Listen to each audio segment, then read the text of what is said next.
very apologize. No Oke, problem. ya, Mbak Putri, silakan Mbak Putri for moderator, for MC Thank today. you. Yeah. Yeah, thank you. Assalamualaikum warahmatullahi wabarakatuh. Waalaikumsalam warahmatullahi wabarakatuh. Good afternoon, ladies and gentlemen. The Honorable visiting speaker, Mr. Paul King, from School of Environment and Science, Griffith University, Australia. The Honorable visiting speaker, Mr. Sadli Ardani, the ship captain and activist of Papela, Pulau, Rote. The Honorable Mrs. Lucinda Chappel, the GU Regional Marketing Director, Southeast Asia and Pacific. The Honorable all the lecturers of Fisheries, Agrobisnis, Faculty of Fisheries and Marine Science, University of Brawijaya, and all the participants of this 3-in-1 program. First of all, let's thank to Allah Subhanahu wa Ta'ala First of all, let's thank to Allah Subhanahu wa Ta'ala, who has been giving us his mercies and his blessings so we can be here in the last day of this 3-in-1 program without any trouble. Let me introduce myself. My name is Putri Utami, student of Fisheries Agribisnis as the Master of Ceremony of this 3-in-1 program. This 3-in-1 program has been started from 27 October 2020 until today, 16 November 2020. The agenda for today's meeting are as follows. First, opening speech. Second, presentations and discussion. Third, lecture about the effects of COVID-19 in a livelihood and how social capital could be potential solution. Fourth, closing ceremony. And now we are going to our first agenda. That is opening speech, but Mr. Rizky cannot be attend this event, so we're just gonna skip it. And we're going to the second agenda. It's presentations and discussion. So I will give to Mrs. Niken to lead. Okay, thank you, Ms. Putri, for the opportunity. My name is Niken. I'm a lecturer in Fishery Agrobisnis Department in University of Brawijaya. I'm here as a moderator to lead discussion about collaboration with Griffith University. Assalamualaikum warahmatullahi wabarakatuh. Good afternoon, ladies and gentlemen. Thank you for coming today. Especially we have a guest from Griffith University. There is Miss Lucinda Chappel, as a Regional Marketing Director Southeast Asia and Pacific from Griffith University. And then the second, we have Mr. Paul Gerard King, Ph.D. As a lecturer from School of Environment and Science, Griffith University. Thank you very much for coming today. Thank you very much sharing with us about Griffith University. Okay, and the representative from University of Brawijaya, there is Miss Chandra, as a staff of Vice Dean on Academic Field from Faculty of Fishery and Marine Science, University of Brawijaya. Okay, in this good time, I will lead the discussion about international collaboration between University of Brawijaya and Griffith University about 1 hour. We have a time 1 hour. We will discuss about teaching program, research collaboration, student and lecture exchange, and networking. The agenda for today are first, there is presentation from Ms. Chandra as a representative from University of Brawijaya. The second presentation and feedback from Ms. Lucinda and Mr. Paul as a representative from Griffith University. The third agenda is a question and discussion from all participants, student or lecturer. And the fourth is conclusion and photo session. Okay, please, Ms. Chandra can start your presentation. Thank you very much for Ms. Niken for the moderator. On behalf from our institution, I will represent as the staff of Vice Dean 1 for the academic. I will present it now.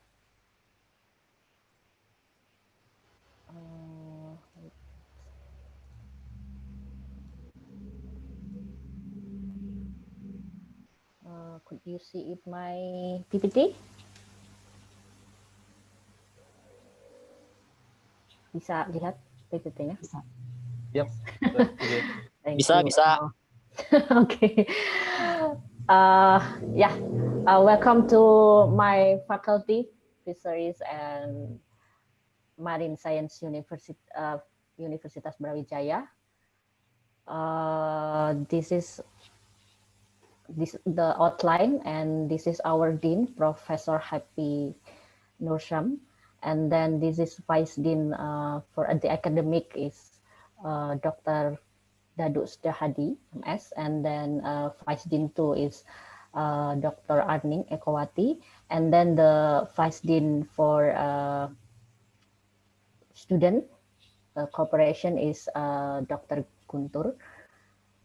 And then this presentation is about vision and mission, and then our department and study program, human resources, the campus facilities, academic activities, so student award and achievement until 2020, research and community services, and then research group, and some external collaboration that our faculty already do. Okay, the first one is, The first one about the history. Our faculty is start from 1962. The first is only higher education department marine fisheries on Probolinggo, and then now in 2020 already become fisheries faculty marine and science in University Brawijaya. So this is our history. Start from 1962 until 2008, and then now in 2020. The vision and mission in here at first is to organize educational and research and community service activities based on entrepreneurship in order to produce graduates who are academically capable with international standard and who have good personality for the development of science technology in the field of fisheries and marine. And then developing science and technology in the field of fisheries and marine science to support management and utilization of fisheries resources that are productive and environmentally sustainable. And then applying the science and technology in the field of fisheries and marine science in order to improve the standard of living and welfare of the community. Also, the vision is become a higher educational institution with the international standard by the implementation of fisheries and marine entrepreneurial strategies, and be able to play an active role in national development through the process of alignment between education, research, and community service activities. This is our department and study program. Also the accreditation from almost all is accredited by A, but doctoral because still doctoral program of fisheries science and marine still B because it's still new.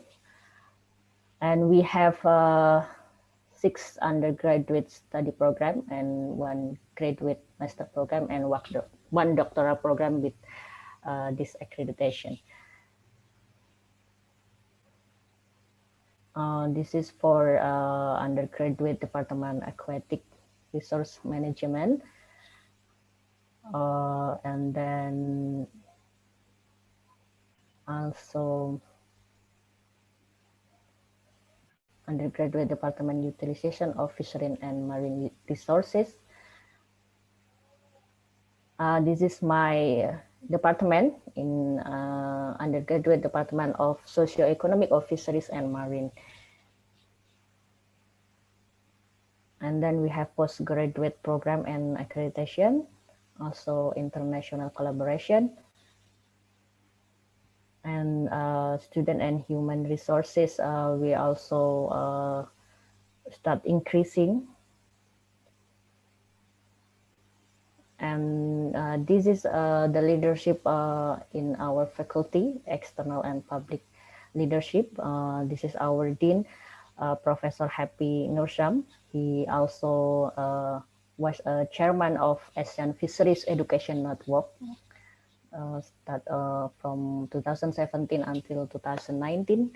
And then there is Dr. Gede Rakawitnyana. It's now in National Commission on Fish Stock Assessment in Ministry of Marine and Fisheries Affairs. And then Dr. Anik Martina.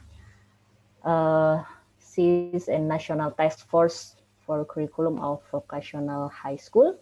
Also, we have Prof. Sukoso. Now he is in head of Halal Product Guarantee Agency in Ministry of Religion. And then Dr. Sukandar.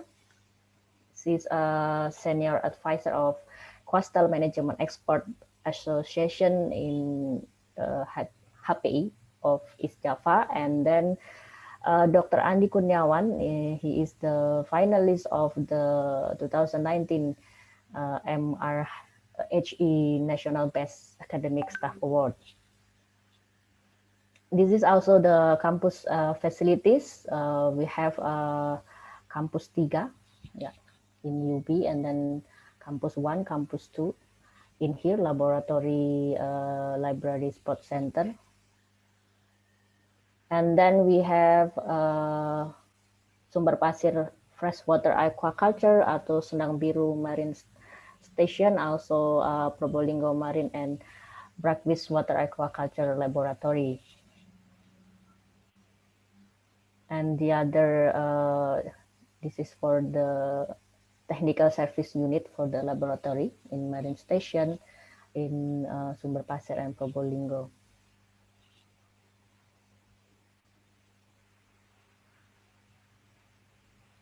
Okay, this is aquaculture laboratory facilities in fish nutrition, fish reproduction, and fish disease. Also in Sumber Pasir, in Probolinggo also. This is the picture for our laboratory. We also have the UB Central Library, UB Sports Center. We have two UB Sports Center, 1 and 2, one in here in Malang. Also, both of them is in Malang, but just different location. And then labs also that you already see before. And then the field activity, diving, especially. Also talent development and scientific competition from our students. This is for another campus facility for fisheries diving school.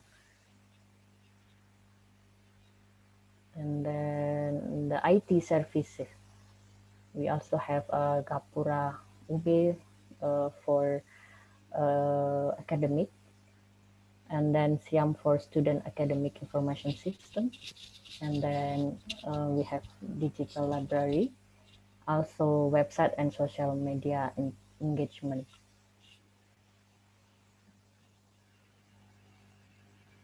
Yeah, this is the academic life. We using learning management system for class management. The management, we try to manage lectures through Shadow, and then we also now continue in Turnitin and Google Classroom for e-learning and class management.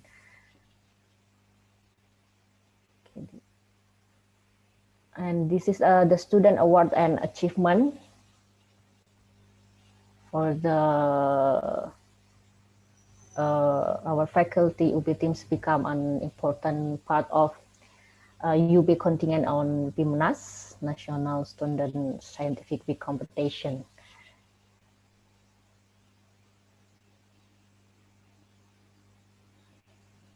we also have a student achievement or non-academic in Muri record breaking on Bronx Ring underwater festival in 2018 by Fisheries Diving School in our faculty, and then Fisheries Choir of Fisheries Faculty Marine Science won Grand Prix winner in Jakarta World Choir Festival 2019, and then in Karkarias one expedition by the Fisdik Diving Club for monitoring marine ecosystem and community service on Moy Island, Sumbawa, October until November 2018.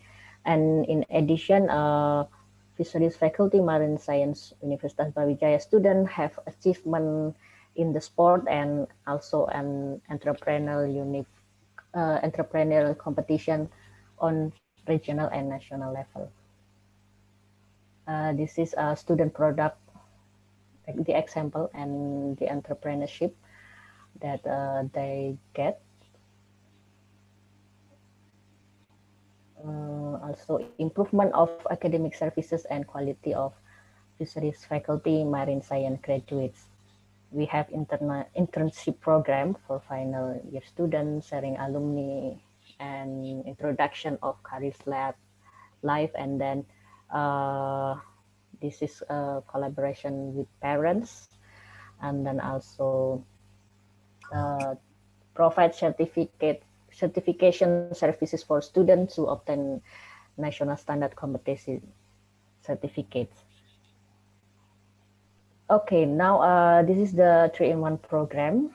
Like we do it now, it's starting in 2018. So Fisheries Faculty Marine Science Universitas Brawijaya organized 3-in-1 programs, which refers to lecturer activities given by 3 integrated component. One is visiting professor from international universities. 2 is lecturers from practitioner or professional, and 3 course from fisheries faculty marine science teachers. So this 3-in-1 program hopefully could be make another collaboration in the further with our universities or other practitioners. So in addition also to improving the quality of learning, this program is also intended to strengthen national and international collaboration like we doing now, including organizing workshop, journal writing clinics, and symposium or conference management.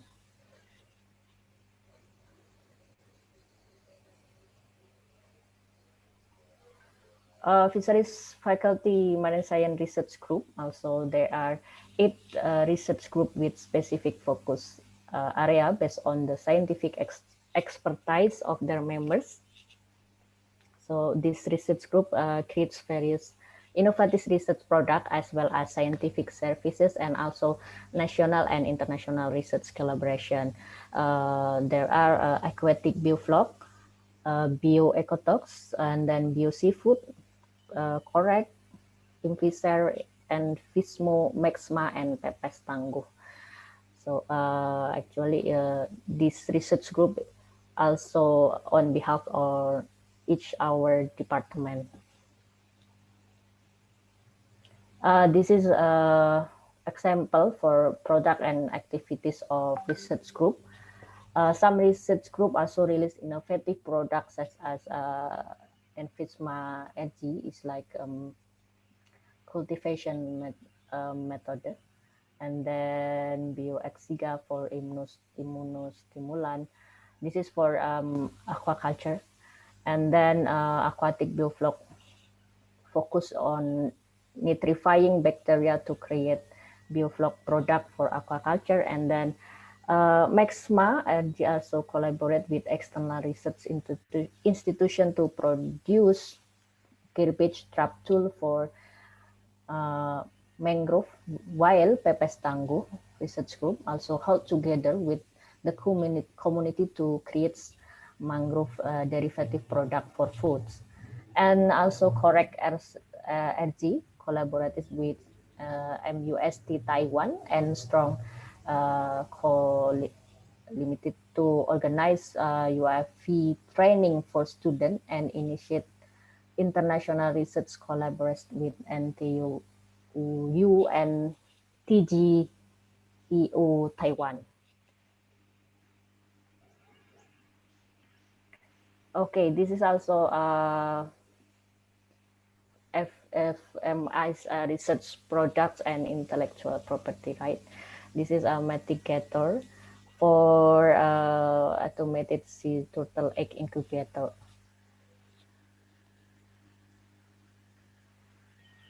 And then this is the number of research grant in FFMS until 2018.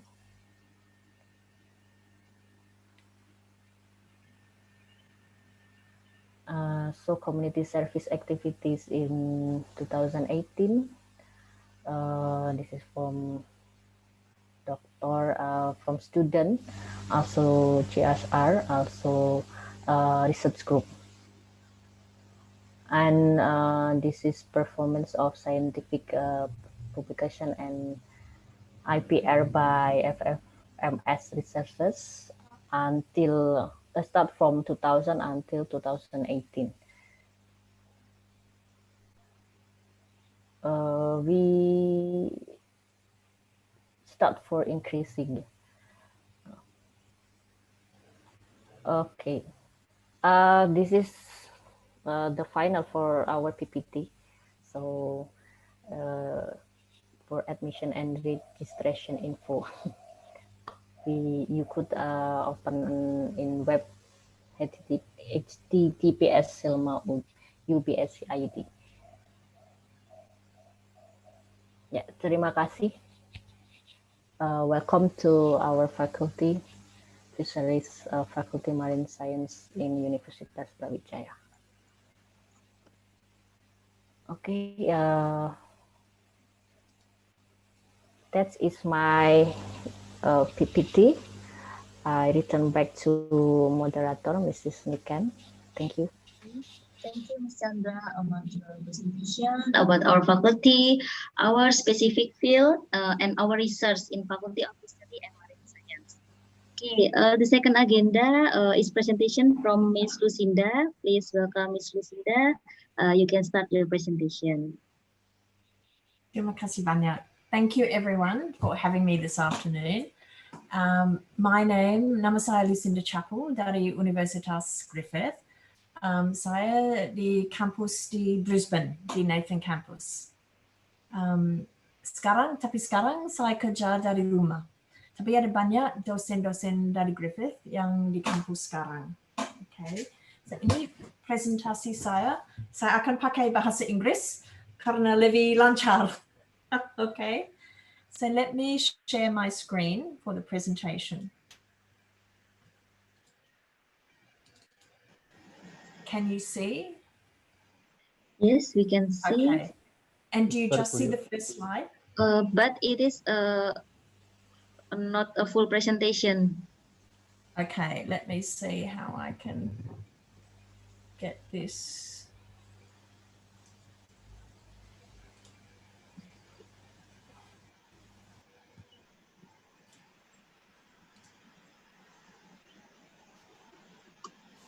Okay, is that better? Yes, it's full presentation already seen. Okay, good. Okay, so let me tell you a little bit about Griffith University. So we actually started in 1975, but there are parts of Griffith University that are actually quite old. So we have on our South Bank campus, we actually have the Queensland College of Art, which was started in the 1880s, and it's the oldest art institution in Australia. So even though we started in 1975, there are parts of the university that are quite old. We have 5 physical campuses, Brisbane and the Gold Coast in Australia, and we have an online campus as well. So we have a large number of students studying online also. Over 50,000 students, we have 38 research centres, and we have students from more than 130 countries in the world and many, many different degrees. So this is where we're located. So we're in the state of Queensland and the capital is Brisbane. So most of our campuses are located in the Brisbane area, but our biggest campus in terms of student numbers is at the Gold Coast. So the Gold Coast campus, if you're driving, would take about 45 minutes from our Nathan campus in Brisbane. So the Nathan campus in Brisbane is where we have our environment degree. Okay, and I'll talk about some of the degrees that we offer. And the campuses are quite different. So this is the Gold Coast campus, and you can see from the picture behind me, it's the same picture. So the campus is this. Can you see my arrow? Does that show on the screen or not? Yeah, it's very fine now, people. Okay, okay. So the campus is on the right-hand side of this road. So that is the main campus stretching all over here on the Gold Coast. On the left-hand side here, that is the Gold Coast University Hospital. So we have a big health focus on the Gold Coast campus as well. So we have a lot of health facilities on the other side of the road here. And this is obviously the Pacific Ocean here. And you can see a lot of the high-rise buildings here. The Gold Coast is a big tourist destination in Australia. So we have a lot of tourists coming both from within Australia and overseas as well. This is our Nathan campus. So you can see it's very, very different than the Gold Coast. So this campus is built on top of a hill and surrounded by bush. So this is actually the city. In the top right-hand corner, you can see here, that's the city of Brisbane. So if you were driving by car, it would take around 10 minutes from here to the city. By bus, you're looking 15 to 20 minutes by bus. And there are buses going directly from the campus into their city. So very much, as I mentioned, our environment degrees are taught on this campus. This building here, the big one you see here, it is actually a 6-star green admissions building, which means that it produces all its own energy. So it takes nothing from the electricity grid. Everything is produced by this building for this building. And it only uses 10% of the energy for the power it needs in this building. Okay. So this is our South Bank campus. So this is actually right near the city. So this is the Brisbane River on the left-hand side here. And the city, the CBD, Central Business District of Brisbane, is on the other side of the river. So this is actually parklands here, and this is a man-made beach. So this is very popular with tourists, very popular with families to come. It's all free, anyone can come there. And we have a campus here. We have 3 different buildings on this campus, the Conservatorium of Music. So we have a world-class music conservatoire, Queensland College of Art, obviously art and design, and we also have a film school. We have the largest film school in Australia as well at Griffith. So we have a number of different campuses, but these are the main 3 campuses that we have. We're actually ranked in the top 2% of universities in the world, and we're the most awarded teaching university in Australia. And we have above 90% student satisfaction for their studies and over 83% employer satisfaction. And we're well above world standard in 24 disciplines in research at the university. So this gentleman here on the right-hand side was actually named Australian of the Year about 2 or 3 years ago, I think it was. Oops. So his area is in spinal cord development. So very, very interesting study that he does with nasal and spinal cord development. So the rankings, so this is our university rankings here. 264 in the university rankings by academic performance, 2 to 250 in the Times Higher Ed. And these are our subject rankings. So, oops, going way too quickly there, very sensitive. So you can see there we've got very high rankings in nursing and midwifery, hospitality and tourism.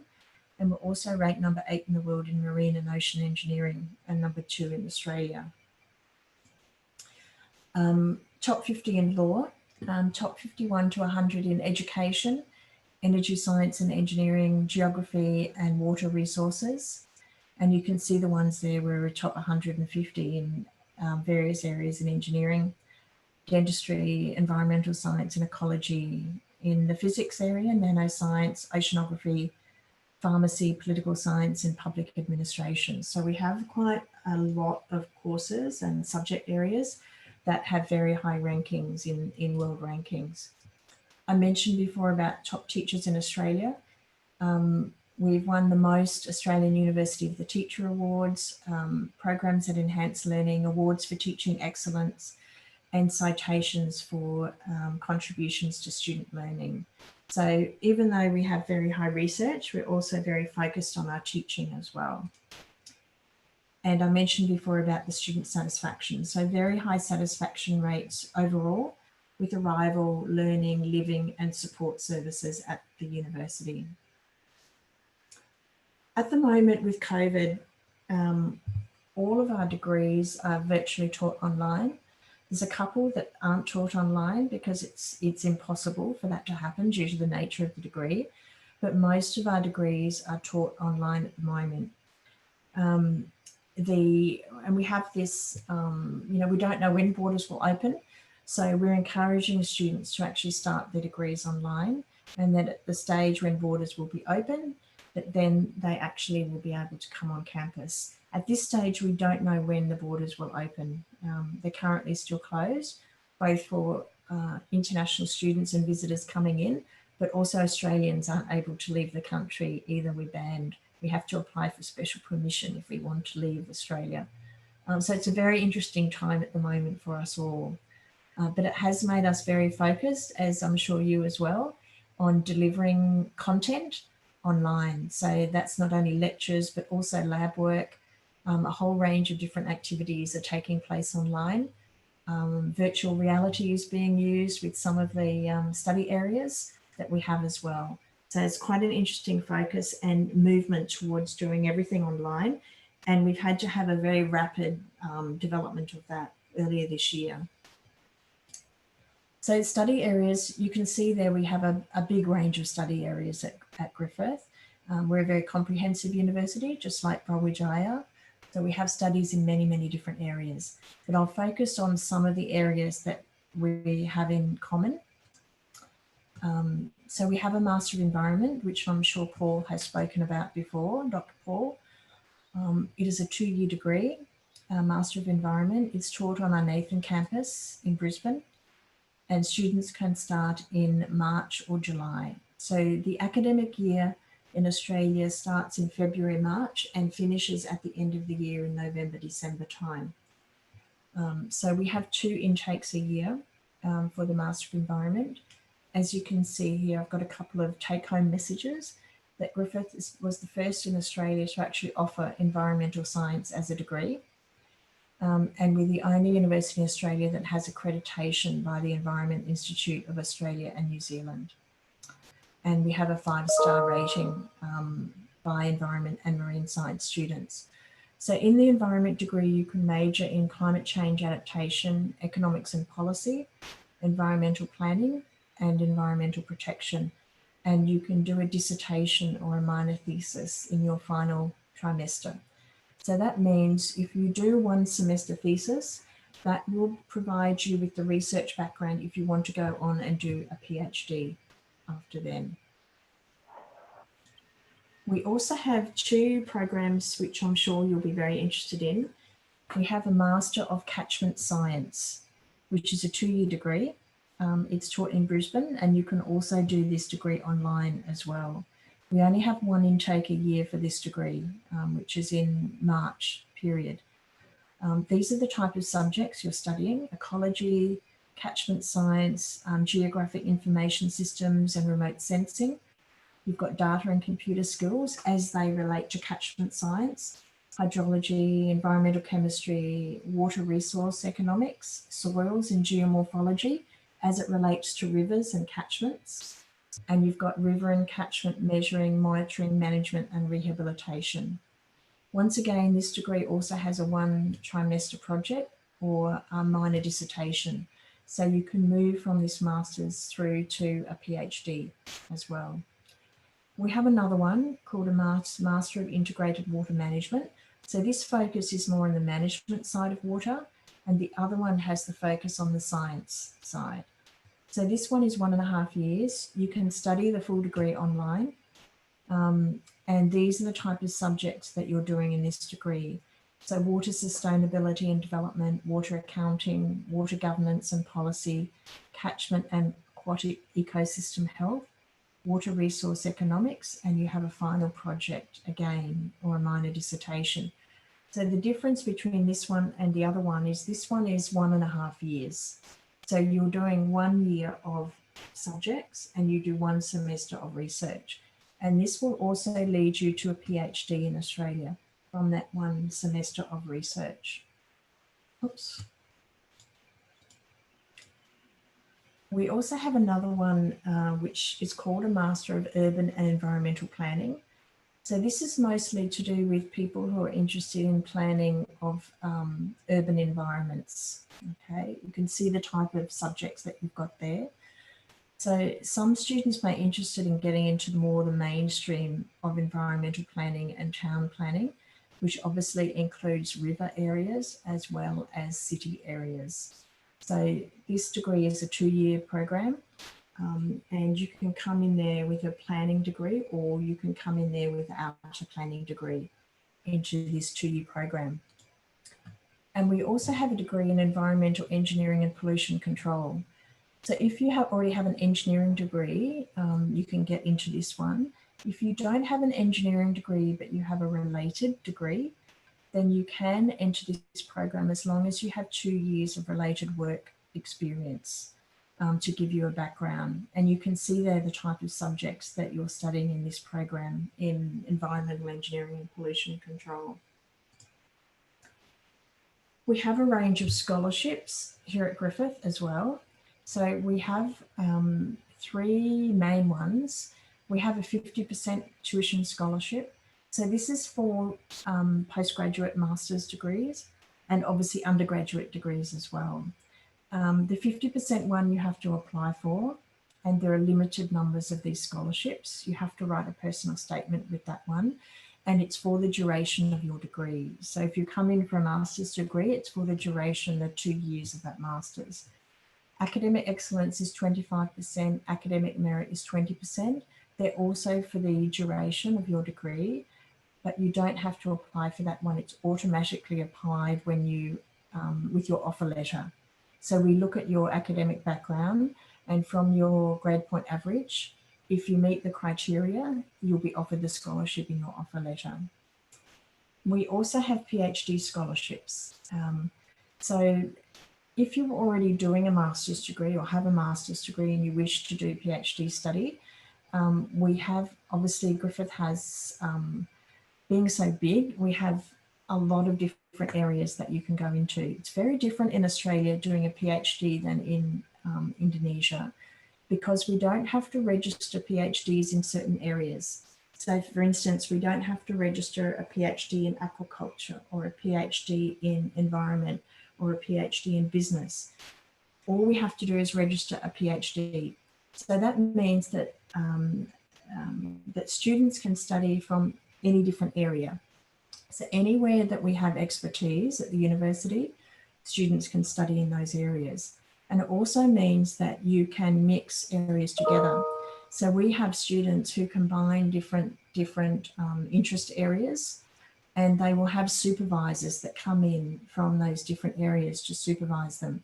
So it doesn't mean, you know, if you're interested in aquaculture or you're interested in agribusiness, but you've also got an interest, a greater interest in this other area, then we will look at bringing expertise from our academic staff so it covers the area that you're interested in your PhD study.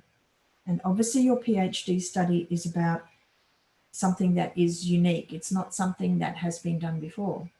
So, so that's where this cross, trying to think of the right word, but being able to cross different study areas is really, really important in a PhD area. And I know, you know, we've had some students who cross, you know, I remember we had a student who crossed dental science. She had a PhD supervisor from our dental science area, from our environment area, as well as from our business area, because of the specific topic that she was undertaking in her study. So we have 100% scholarships for PhD. So that will cover tuition fees and living expenses as well. So we can show you on our website where you find that information. We have 4 intake periods a year for PhD, and the scholarship round is continuous. We have 2 major scholarship rounds for PhD a year, but we do allocate scholarships on a continual basis during the year. This is a little video about Griffith that I'll just play for you. It doesn't matter where you come from and what story you've got to tell and where you want to go, Griffith University will help you go there. The process of coming to Australia was very scary, but as soon as I landed, coming to Griffith University was very smooth. They introduce you to the Australian culture and you get to meet a lot of different people. I got to make friends from all around the world, and they're friends that I would treasure for my whole life. The greatest thing about Australia is that I could work and study at the same time. A lot of countries don't allow me to do that. You've got help to get to find a job, to finance your studies, English help, assignment help. You've got doctors there. You've got so much support. Both at the staff and the student level, it's a very multicultural place. When the students work in a group and there are people from all over the world participating in the discussion, it really enriches the outcome.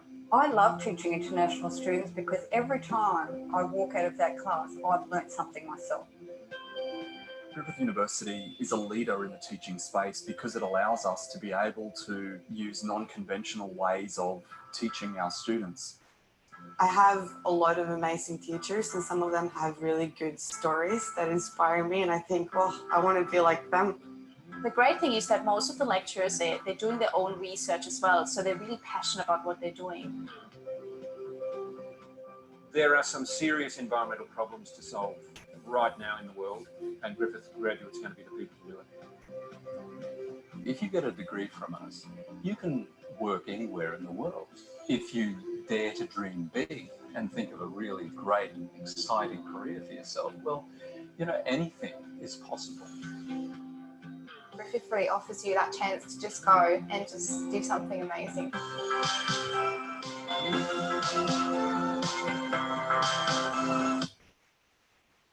Okay, so we have, it's a lovely little video, that one. Oops. We have a number of different videos that you can find online if you want to have a look. But what I'll do is I'll take you to our website and let me just show you a couple of things that you might be quite interested in. A couple of our research centres that we have at Griffith. Okay, so this one is the Griffith Centre for Coastal Management. So this is based on our Gold Coast campus, and they get involved in a wide variety of research areas. Let me show you.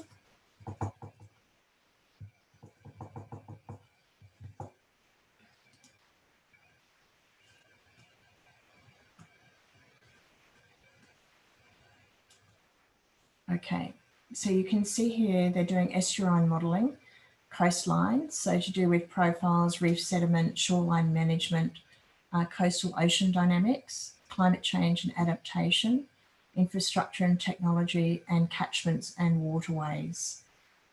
We have, let me find, there's a new program that they've just been involved with. Let me see if it's here.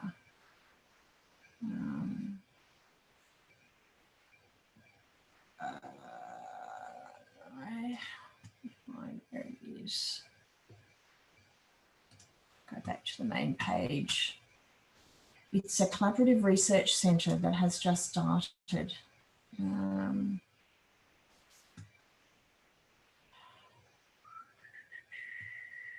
me have another go.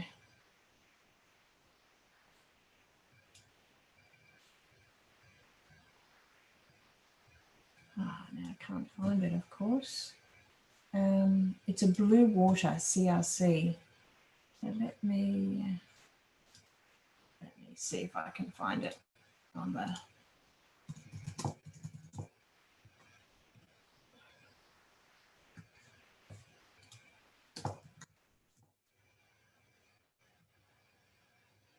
saying it is there, which is where I was before.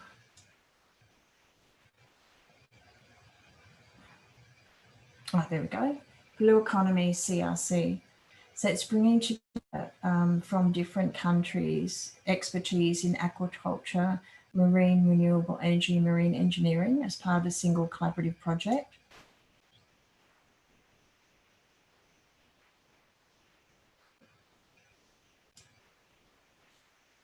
And so you'll be able to see they've just launched a PhD Scholars Program. So I would encourage you to have a look there about that PhD program. And you'll be able to see here the different research areas: offshore engineering and technology, seafood and marine, offshore renewable energy systems, environment and ecosystems, sustainable offshore developments, and the partner universities. So there are partner universities in Australia, University of Queensland, Macquarie University, International University of Auckland. There are some universities from Europe there as well. So the list, will go through the list here in terms of the partners there. So I would encourage you, these are companies, Australian companies that are involved in salmon, tassel, salmon, and you can see here New Zealand as well.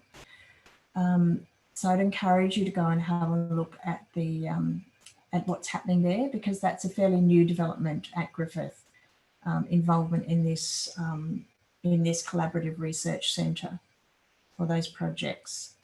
The other area to highlight to you is we have another research institute called the Australian Rivers Institute. We actually have the #1 centre for research in ecology, estuarine ecology in Australia. So you'll be able to see here the sort of areas that they're looking at.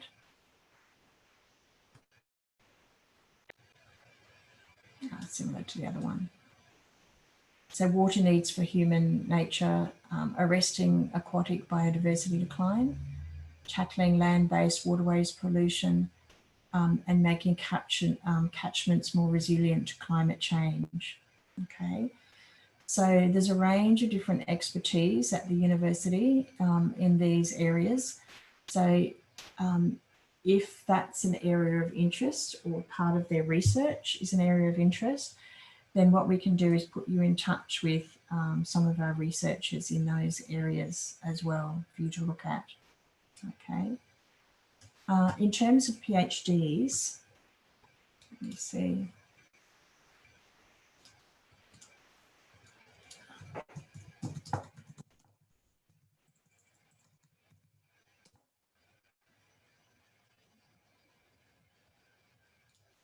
Okay. So you can just go to Griffith website and you can have a look. You can see their research degrees applications are open at the moment, and that will be for study next year. The process that happens for students. So what we can do is the main element that's really important is about finding a supervisor. So you can't actually apply for a PhD until you have a supervisor. So Paul and myself can actually try and help you if there are students that help you locate supervisors. What we need, there are some things that we need from you. So you need to have your research proposal written in English. We need to have your resume or CV so they can see your background, your transcripts from your master's and your bachelor's degree. And in your CV, resume, make sure if you've been involved in any research projects, or if you've published anything, or even if it's publishing something or delivering something at a conference, that you put that in your resume. And then what you can do is you can email that to me and I can try and help find you a supervisor. Once you have a supervisor, then you start the application process. So the application process for a PhD can take quite some time. So sometimes it can take 3 to 4 months. It's a very, very long process to go through, because it has to have approval from so many different areas in the university. Okay. but that's the way to get started. You find your supervisor. Once we have supervision, at least one supervisor, then you can start your application process. The availability of scholarship depends on a lot of things. So they look at areas of importance in the different research centres and areas across Griffith. They obviously look at your academic background and your results and performance. Also are a part of that as well. Okay, so there are many things that go into looking at the scholarships, and students are ranked. So you will all be ranked in terms of those scholarships. There are also external scholarships as well, and I might get Paul, if you've got a minute, Paul, if you want to share the information on the Australian award scholarships as well that you could apply for. Let me try and stop my share. I can do that when you're ready. Yep, let me. Lucinda. Let me just try and stop sharing my screen. Would be nice.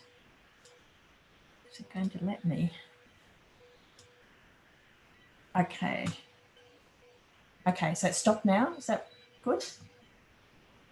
Yeah. Yes, I think okay, good. Yes. Very good. Very good. Okay.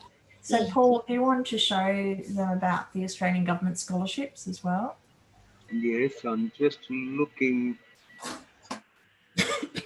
for that. Mr. Paul, want to sharing presentation too? Or we No.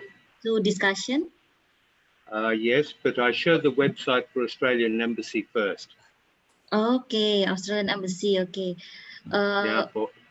While we wait Mr. Paul to share Australian Embassy for scholarship, we say thank you for the presentation, Ms. Lucinda, about Griffith University as such beautiful campus, and about some subject research in there, and the specific about research in topic of coastal management, and how we can start to study in there. First, we can have a scholarship for Ph.D. especially. We have to find supervisor in griffith.edu.au, and then we can start application. Okay. The next session, maybe we will discussion. Maybe there is question from participant, or maybe there is some comment or sharing experience from Mr. Paul, so we can have a scholarship in Australia, especially in Griffith University. Okay, Mr. Paul want to share first, or maybe we there is some participant that raising hand. Salsabila. I look Salsabila raise hand. Maybe want to question.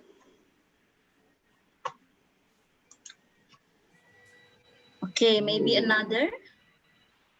Want to question? Well, we wait Mr. Paul King. Don't be shy. Jangan malu. Yeah. No problem if you ask in Bahasa Indonesia, we will help translate in English. Yeah. The other thing that I'll mention. Oh, there is Miss Umi Zakia as a lecturer in Faculty of Marine and Science in University of Brawijaya. Miss Umi, please, you can ask directly to Miss Lucinda or Mr. Paul. Your voice is not clear, Miss Umi. My voice is so. Can you hear me now? Yes, we can hear, but small. I have to. Yeah. Maybe I can use this one. Okay, try another headphone, maybe, Miss Umi. Yeah. Yeah. Actually, I don't know whether it's different or not. Still, is it still very low? Miss Lucinda, can you hear Miss Umi? I can hear. It's not different, but I can hear you. Thank you, Lucinda. Bukan beda, tapi bisa. Yeah. Thank you. Thank you. Miss Doctor or Professor Lucinda? It's just Mrs. Oh, Mrs. Yeah, I don't have PhD, not like Paul.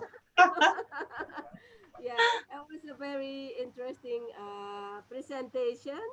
I just wonder if during this pandemic, will there be possible, maybe later that the what is that? The applicant got like online lecturer or something when we apply to Griffith University or something like that, or we have to come to Australia if we apply for S2 or S3 over there.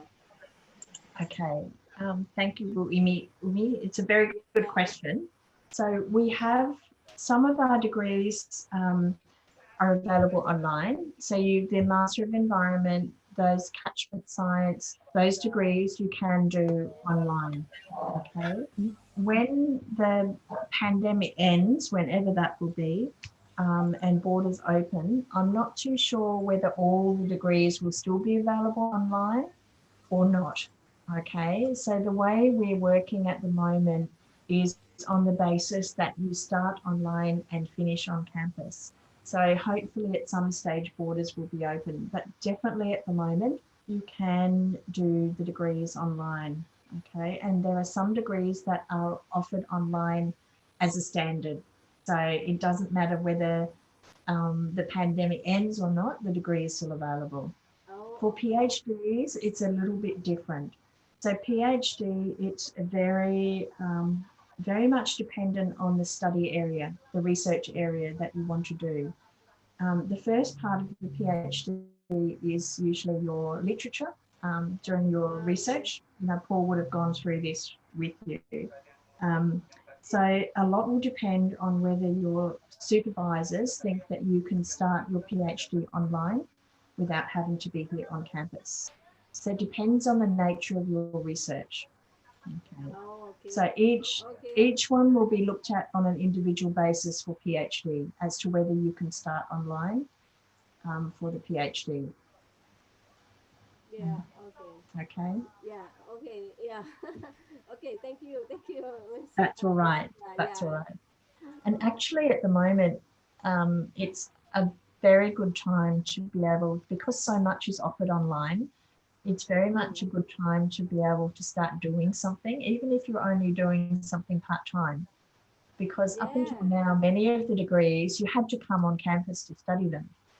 Whereas at the moment, you don't have to. So yes, yeah. And we have another program here at Griffith called Study Abroad program, which means that students can come for one semester or 1 year if they wish, but normally one semester to study the subjects they wish to do. So for a master's students or a bachelor students, they can do that. And because everything's online, you can do the study abroad online. So you can enroll in those subjects online and complete the subjects online. You don't have to leave Indonesia for that. So, that option is available as well. So if, for instance, there are specific subjects that you saw in some of those master's degrees that you think would be interesting to do, you can actually apply to study those, either one subject, 2 subjects, 3 subjects, or 4 subjects. So that option is available as well. Okay. We can do some of the subject first, and then probably later. But it is a must to stay there. I mean, it is a must to go to this campus. I mean, later on. If you're doing a degree that is only being taught online at the moment and later will be taught on campus, yes. So if you're doing a degree where the whole degree is taught online, then no need, you don't have to. You can stay in Indonesia and complete the degree from Indonesia or from anywhere in the world. Oh, really? Wow, this is amazing. It was Yeah. because I know somebody that sometimes it's hard to leave the office or their work while they want to study as well. So Right. I suppose being studying online or distant learning, if it is possible, there will be good chance for them to get the degree from the university. Of course. Yes, it is. It is. Yeah. It's a great opportunity. We have quite a lot of students. Actually, our third biggest campus, if you're looking at enrollments, is online. So we have a huge. I mean, this is apart from the pandemic situation now, where students have to be online. But students who are enrolling in online degrees, we have a large number of students, and we have students, international students, doing that as well. To give you an example, we have we also have small programs, so like graduate certificates. So you saw the one in catchment science, in hydrology. We also offer those as one semester courses. So you can do a graduate certificate in catchment science, one semester. And then if you want to, you can use that and move into the master's degree. And your master's degree will be less one semester because you've already done the graduate certificate program. So we have students who will enroll in a graduate certificate because they just want to do something small at the beginning. And then later they might wish to then upgrade to a master's degree. We have, for instance, students from Singapore, a growing number of students from Singapore. We offer a graduate certificate in infection control, so our health area in infection control. And we offer a master's degree in that as well, infection prevention and control. And we have a lot of students now from the hospitals in Singapore who are doing the graduate certificate and the master's degree online because you don't have to leave and come here. So they're working as well as doing the subjects part-time. Yes, that's excellent. Yeah, and actually many Australians do that. So there are a lot of Australian students, they don't study their master's degree full-time. There are many students who are working and they do their master's degree part-time by doing just one or two subjects at a time. Yeah. Yeah. Thank you. That's For all your right. news. Thank you. Lucinda. Thank you, Miss Umi and Miss Lucinda, for the discussion. So it is possible to get degree from distance learning in Griffith University, whether it's pandemic or not. Okay. Yes. Another discussion, maybe Mr. Paul want to share about scholarship. If I want to ask, maybe what is the best program for our student, the best program of scholarship that offer from Griffith University or Australian government for the undergraduate student or master degree student in Indonesia, so we can send our student to Australia for double degree, or maybe for sharing experience, maybe sharing culture. Yeah, terima kasih Ibu. I will show you the Australian Embassy website for Australian Award scholarships. I'm sorry, my computer went offline before when I tried to connect. I will try to connect again and see if it will work again this time. I'm looking for where we are.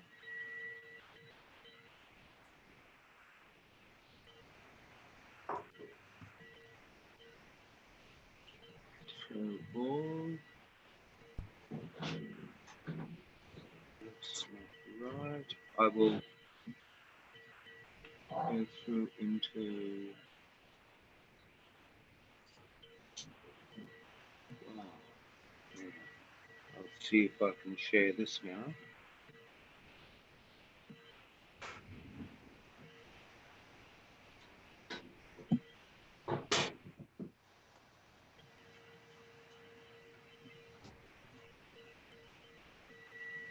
Now I'm trying to share. Oh, we'll try that there. Hello. Siap? Okay. Oh, yes. Okay. Good. Ini alamat website Embassy Australia. Okay. Cool. So kalau masuk ke sini, masuk ke the website is there is a section here called education, which you can see that you can find out a lot of information about Australia by entering into these areas here. Maybe you want to do business, you can go trade and investment, or news, latest news from Australia and the media. But this is the important one, which is education, Pendidikan. So when we come into that tab, we see there's a study in Australia, New Colombo Plan, which is a program for people mainly from the Asian area, and it can be exchange program. The scholarships and fellowships. Now, if you have already studied in Australia, you could go into alumni to find out information and activities that happen in Indonesia for Australian alumni. Regularly, they have big parties, a pesta or conference, but they have a little party too in Jakarta. They have they have awards every year too for Australian alumni, where they provide, the Australian Embassy provides funding for further research.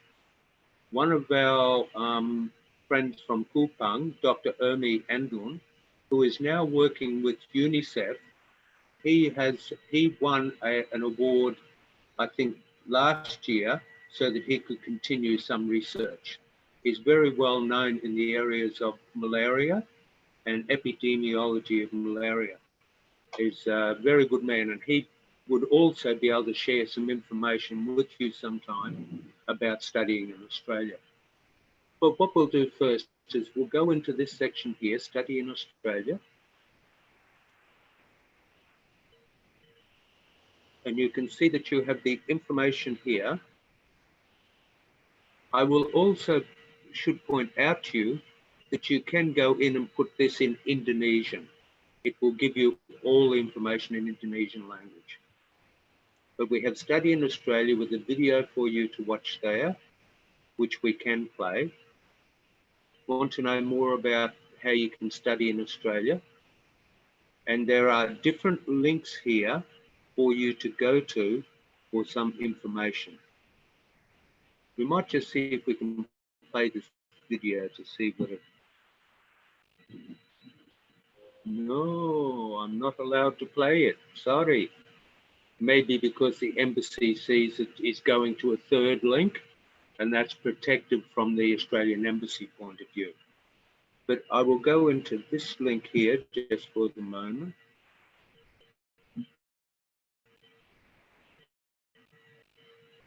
Hey, Bahasa Indonesia, Tuli di Australia.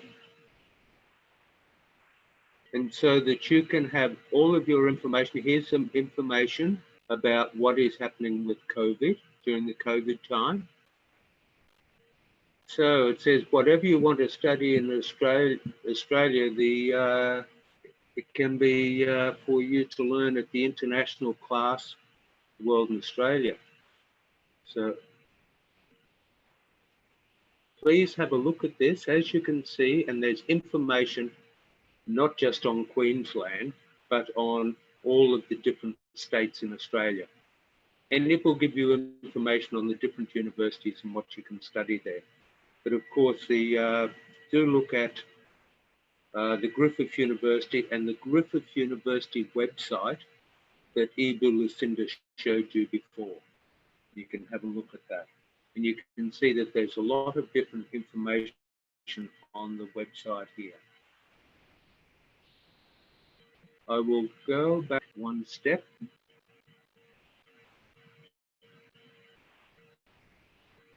See, it will show you about living in Australia, and then after you graduate, the how to register, information on visa, and the agent Pendidikan. There are many agents in Indonesia that will help you, such as IDP, Sun Education. I'm losing. I think there's others than that, but they're the main ones. Alpha Link and Connect EDI. But we'll see if we can go back that step.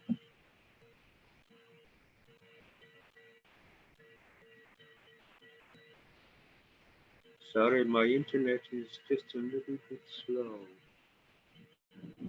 Education again. Scholarships and fellowships we will have a look at this time. I'm sure everybody's happy. Untuk S2, S3, yeah? Scholarships. So now we have a look at here. And the scholarships are called Australia Awards.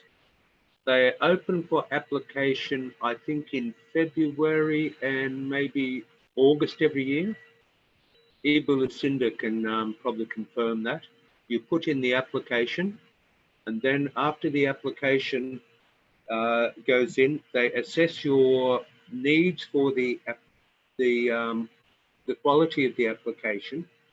And what they look for a lot is not only what you would like to study, but what your other interests are. And then what will you do for your community when you return to Indonesia? Because the reason that the Australian government will provide scholarships untuk mahasiswa Indonesia is so that they can learn and then go back to Indonesia to help their community. In this faculty, it's very important because most of our work in this faculty of Perikanan or science or environment, we are helping to work the community to help the community. Sometimes if people do business, it's there for themselves. But normally in this area, we are very community minded. But if we have a look through here, again, we can see that there's university scholarships. There's the Alison Surajat Prize, the Hadi Susastro Prize. There are different types of prizes here. The Elizabeth O'Neill Award. Elizabeth O'Neill was a lady, I think, that was died on the aeroplane crash in Yogyakarta about 10 years ago. She worked at the embassy, I think, if I'm correct, and now they have an award for her for Indonesian students. If we come back, I will see where this will take us.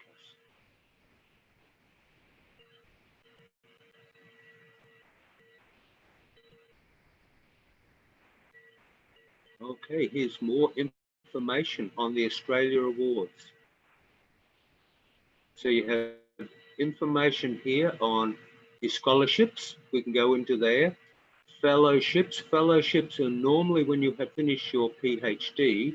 and you like to come to, say, Griffith University for collaboration or to write some papers and to do some research in conjunction with Australia. This people here, the ACIAR, I think they call it HR, fellowships, is particularly in line with the agricultural area and the fisheries area. It is focused on that community side of area of helping there. You have more information here on a global tracer, so you can probably find some of the different universities. We have the engagement areas there for Australia Awards. And I'm trying to see, there's videos to watch, more information on the new Colombo plan, Australian volunteering, which is people who volunteer and work for Sean. They get a little stipend, a little amount of money to go and work in developing countries. The direct aid program, which is very important when trying to set up small programs within your communities. Some of the communities, and I can speak from Kupang or Papela. In Papela, there was a direct aid program to help set up rumput laut, untuk petani rumput laut. So, and it is maybe $1,000, which I think is 10 juta ribu, cukup untuk project kecil. So then we go back up to here, but we will go into this area and look at the scholarships. we'll quickly do it because I think we have taking up, we run out of time soon. But I'd also like to show you one little video of a person who enjoyed himself in Australia while studying there. About Australian award scholarships. So opening and closing dates. Let's have and participating countries. Indonesia is a part of the participation cohort, the group. But if we have a look at the opening and closing dates that are coming up,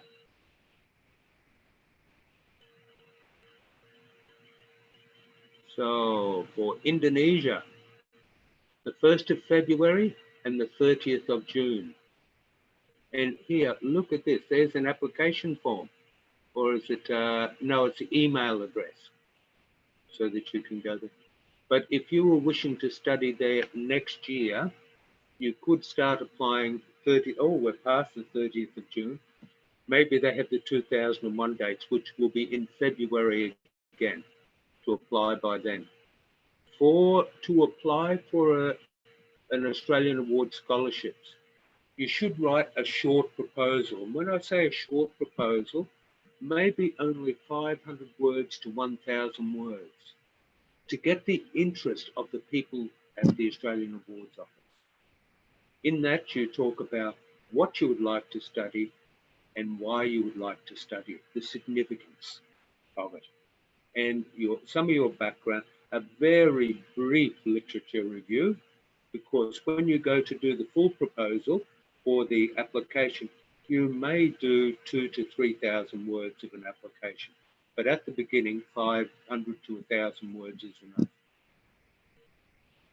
And that's the start. And then you expand further on that. So there's that there, what do we have, how to apply.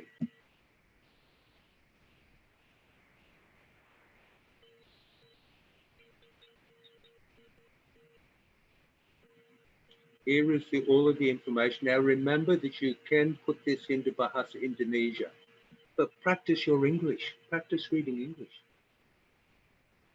Join together with some of your friends one night, play some music, minum juice, main computer, check out website, Australia Awards, website, Griffith University. Hey, you don't have, it's not all hard work. It can be fun. So here's the information for applying online. You apply online, apply by mail, but I think all of us now are smart enough to be able to apply online. And here are the templates for your referee reports that must go in from, say, Professor Happy at Pakedi Susilo. They might fill in a report for you to say this person is very good and has the ability to achieve the S2 atau S3. Okay, so there's some information for you to just play with at the moment. But I'd really like to play this video just to show you again that studying in Australia isn't all hard work. There's a lot of fun in it, and especially if you come to Griffith University. So I'll stop sharing that. So, Mr. Paul, if we want to apply in Griffith University, we should apply on there too? Yes, Australia Awards for scholarships is definitely the best. But remember what Ibu Lucinda said before, for PhD, try and find a supervisor first. Yeah. And that's that 500 words that I said of a short proposal. Will tell your supervisor what your topic is and the interest area. Plus also have a very polished for English. Ask someone to edit it so that it looks very good and they're not going, oh, do. All right, now I'll just see if I can share this video here.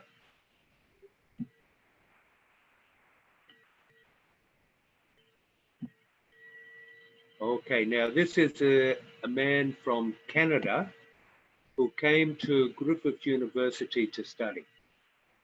We watch this. And he made this.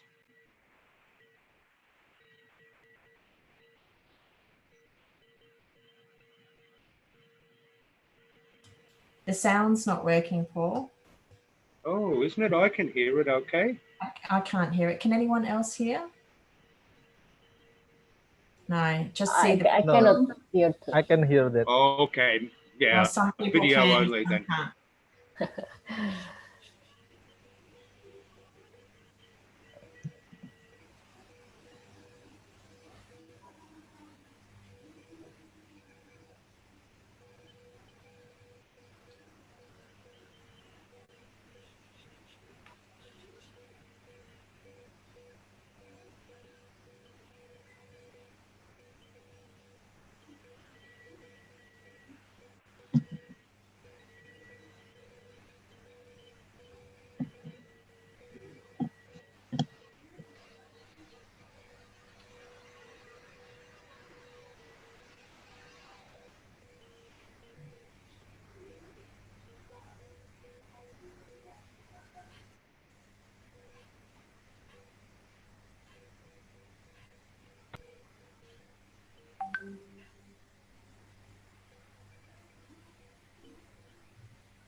So there you go. You have a lot of fun in Australia too. Traveling around, jalan ke tempat tourism di sini atau yang lain. Yeah, okay. I've also got there's a video on YouTube for Palupi, who's one of our Indonesian PhD students in environment. Okay. Well. So I can show you that very quickly if you'd like. Let me see if I can share my screen and see if this will... Can you see this screen? Yes, we can see. It's clear. Okay, let's see if this works.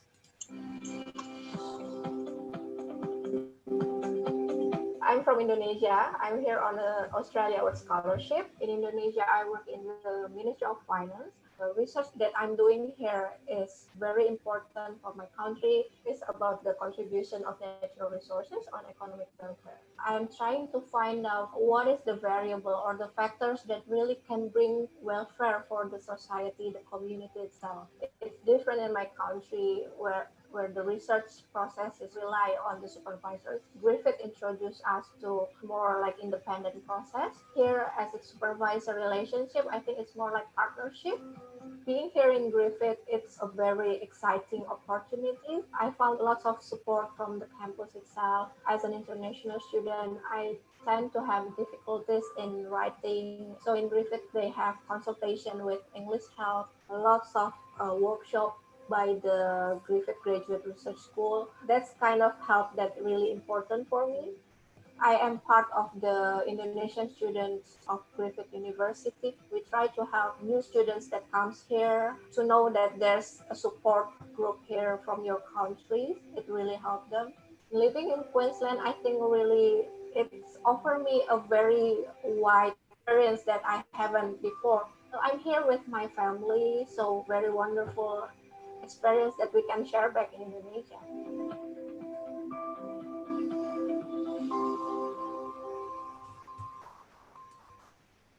Okay, thank you sharingnya, Miss Lucinda. So, no problem. We can bring our family too in there. Yes, boleh. Because some people like me, I have a child, have a husband, so we can bring there to Australia. Okay. Maybe because the time is almost over. Thank you very much, Miss Lucinda, Mr. Pauke, and the participant for the question, for the discussion. Okay, we will go to the next session is a conclusion and photo session. So for the conclusion for this discussion collaboration is there is a lot of course and subject area of research that offer to us from Griffith University. Especially in our field, there is Griffith Center for Coastal Management and Blue Economy CRC for Ph.D. program. Okay, and then for the undergraduate student or master student, there is some useful link from Mr. Paul and Miss Lucinda that we already share in column chat. You can explore in there about opportunity to us to start study in Australia and how we prepare to study in Australia. Okay, and the third is possible to get degree from distance learning in Griffith University, but it depends on the department and the supervisor or research group. Okay, that's the conclusion from this collaboration. We hope Ms. Chandra as a representative of Faculty of Fishery and Marine in University Brawijaya can have another communication with Ms. Lucinda as a staff of International Office in Griffith University. So we have next time we have a MOU, so we can do research together. We can be pembimbing, pembimbing. We can do some research together and we can supervise. I mean supervision. Okay, so if we have a student that have a thesis, we can be first supervisor, and from Griffith University can be the second supervisor or vice versa. Okay, we hope that we can meet another opportunity. Okay, and the next. Actually, I have another question, but then it's already closed. How is Miss Chan? It's okay. No, it's only just small, but small questions. Okay. Is there any postdoctoral program? Because it's already. Sudah S3 Ibu. Yes, Miss Umi sudah S3. Yeah. I already finished my study. It's just, is there any opportunity to get the postdoc? There are sometimes postdocs in different areas, any that would be advertised. So I know that a number of the areas have their own newsletters. So maybe if you can see if you can receive newsletters from them. I know that the Indonesian government also provides some opportunities to do short-term research where you can come out for 3 to 4 months and do some research on a particular area. And we have had a number of academics from Indonesia come to do that. So for us, it's about finding somebody who will be able to work with you on the particular research area. And then providing space, like office space for that to happen. So those things do, you know, we do have people coming on either postdocs or short-term period where they will work on a research project. Thank you, Bu Chandra, Bu Niken, Bu Lucinda. Okay, thank you, Umi. Ibu Umi, kenapa ada penisi di belakang? Kepala penisi di Sulawesi ya, Makassar. Yeah. Yes, this one is just show that we are from fisheries faculty. Yeah. Pak Paul. Okay, maybe for the next is a photo session, Pak Agus can help us to screenshot the photo. So Miss Lucinda, I will try to communicate with you later for to make MOU between our university.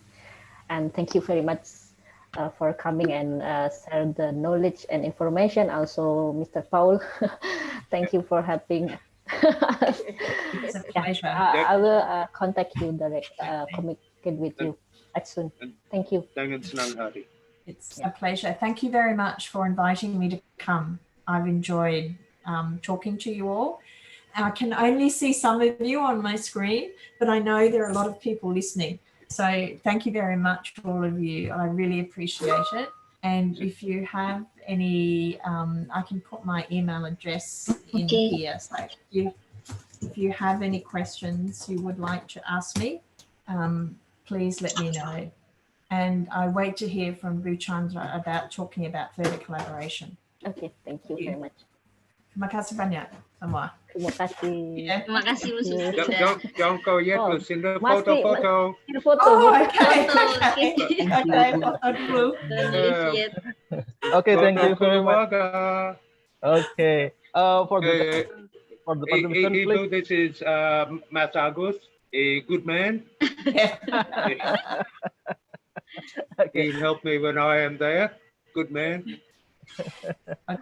Okay, thank you very much. Okay, for the participant, please turn on the camera. Okay, I would like to take the picture.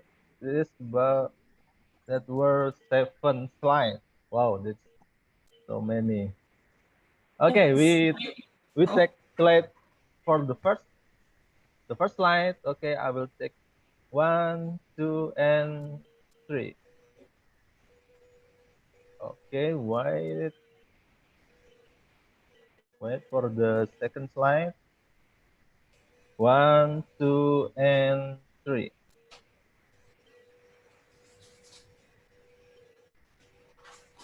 Okay, the third slide. 1, 2, and 3.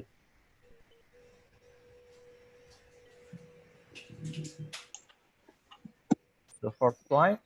1, 2, and 3.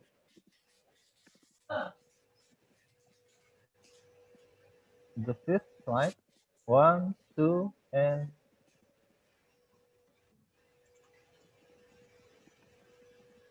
the sixth slide. 1, 2, and 3. Okay, the last slide. 1, 2, and 3. Okay, thank you very much. Thank you, Mr. Agus. Thank you very much. Okay. There is azan in my phone. Yeah, I'm sorry. That's okay. No problem. Okay, I will try to off. Thank you, Ms. Lucinda, for your information, for your sharing, collaboration today from Griffith University. I welcome you to off maybe early because we will next to the session, the second session, maybe Ms. Lucinda have a speech, speech or say goodbye to us. Okay. Yeah. A closing statement. Closing statement. Yeah, okay, thank you. Closing statement. Okay. Okay. Thank you very much. And I really appreciate you offering me the opportunity to share information about Griffith University. and also for Papela as well, to share information about the scholarships awarded by the Australian government. I hope that some of you who are joining us today might have the opportunity to come to Griffith at some stage, whether that be to study or maybe to visit sometime. And we'd love to host you here. And I hope that you have found the information very useful, and that if there's any further questions that you have, please don't hesitate to ask me. Okay, so I wish you all a very happy day for the rest of your day. And please stay safe as well. Keep safe as well. Thank you, Miss Lucinda. Thank you. Terima kasih, Lucinda. Terima kasih banyak. Yeah. Okay. As a moderator, today I apologize if I have a mistake, and I will give it back to Miss Putri as MC. Thank you, Miss Putri. Thank you, all of you. Thank you, Mrs. Nikem. And then we are going to our next agenda.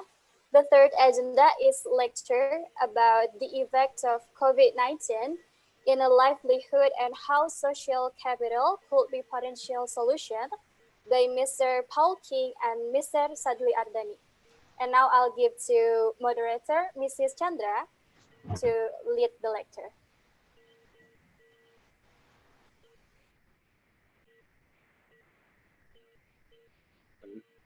Ibu Chandra. I become duplicate, merangkap, double. Yes, I'm double.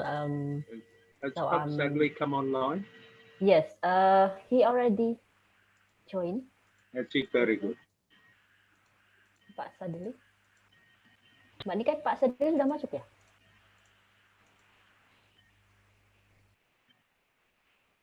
With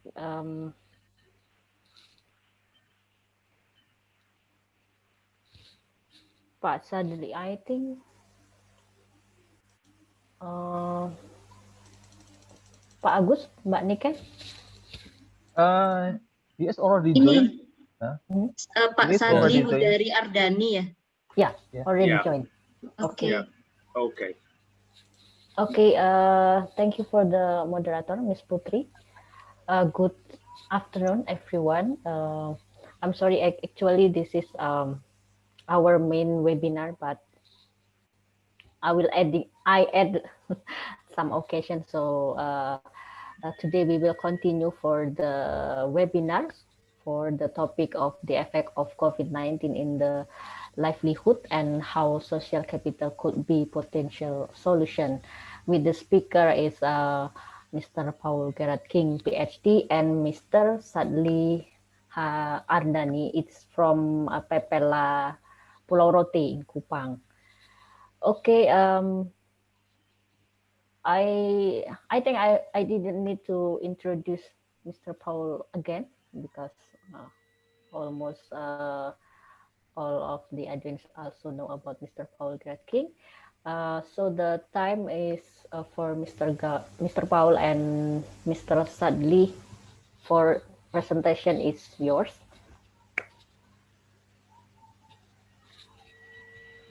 Okay, terima kasih.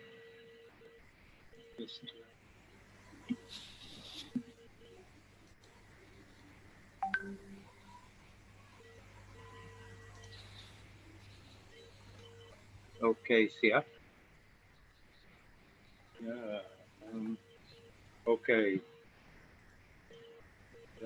For this afternoon, we will quickly talk about the conditions within small fishing village so that we can have an understanding of the difficulties that are happening at the moment for the livelihoods for people in small communities that have little opportunity to sell their fish and to have other assistance come to their island.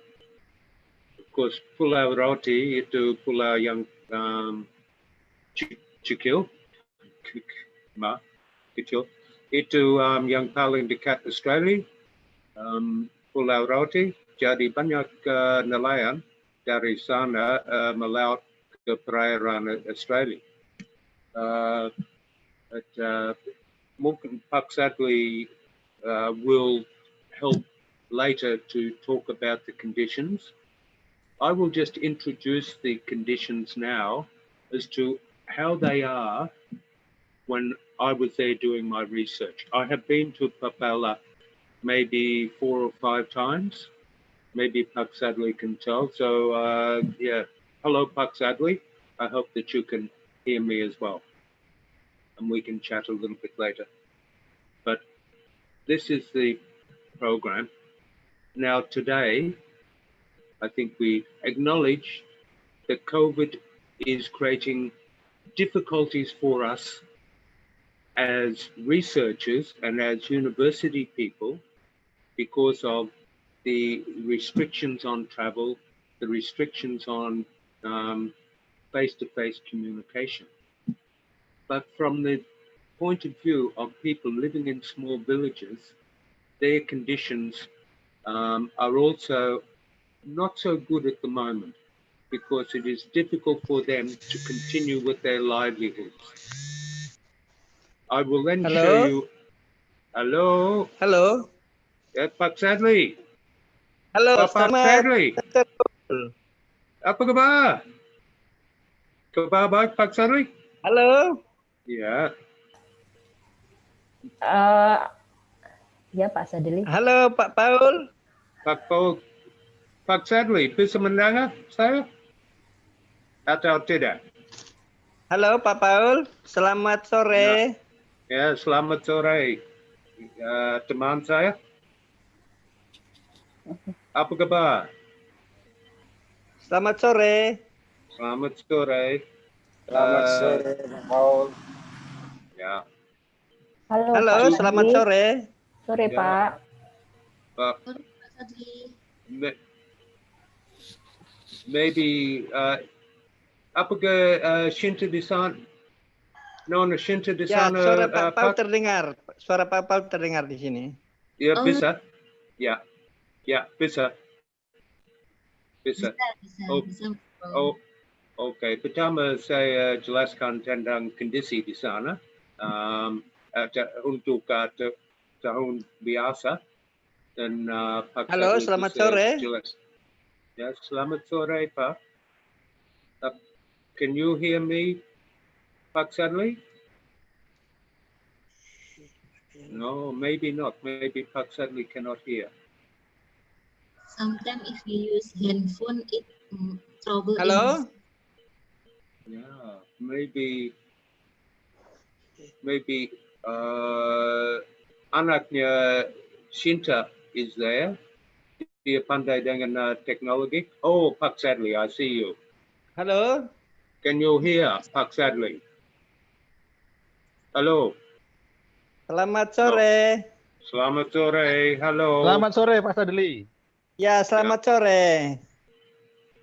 Selamat bergabung, Pak Sadli. Ya, siap. Okay, so just I do a quick introduction and then we can have Pak Sadli speak to us and then you can ask a lot of questions about that. But first of all, we talk about Pak Sadli is a fisherman, nelayan. In 1980, Australia dan Indonesia pindah batasan bahari. Sebelum itu, Pak Sadli boleh ke mana-mana di sini, tapi tidak bisa naik ke tanah Australia, tapi bisa hampir semua perairan di sini ada buka. But sesudah 1980 ada batasan bahari yang baru yang di sini. Jadi Pak Sadli dan temannya tidak boleh masuki perairan Australia. What namanya perairan Australia. Kalau mereka ke sini, mereka ditangkap dan langsung ke penjara Australia. So this is the new fishing regulations that came in. that that had a problem with livelihoods for fishermen. So we have Pulau Rote here, as you can see, near Kupang, and Australia is just down the bottom here. And Papela is here. Londolusi, Kelautan, Londolusi, and Desa Papela is just here with Tanjung Pasir, tempat lain di sana. Penelitian saya tentang nelayan di Papela dan juga di Landu dekat di sini, tapi Pak Sadli dari Papela di sini. Ini aerial photo Google Earth out of Papela. Ini ada dua kawasan di Papela, actually ada empat, but ini Papela darat that we call. Pak Sadli tinggal dekat di sini, and posisi ini itu Tanjung Pasir. Tanjung Pasir ada kawasan untuk orang Bajo. Orang Bajo suka melaut, mereka asli kawasan tukang besi dekat Sulawesi. But ini small area untuk yang Bajo, Tanjung Pasir.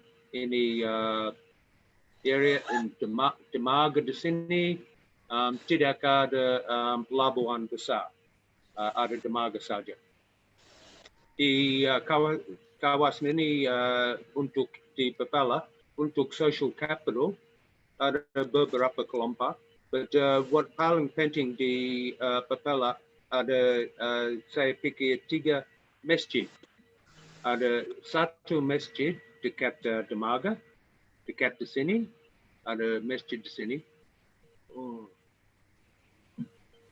And masjid here untuk Tanjung Pasir.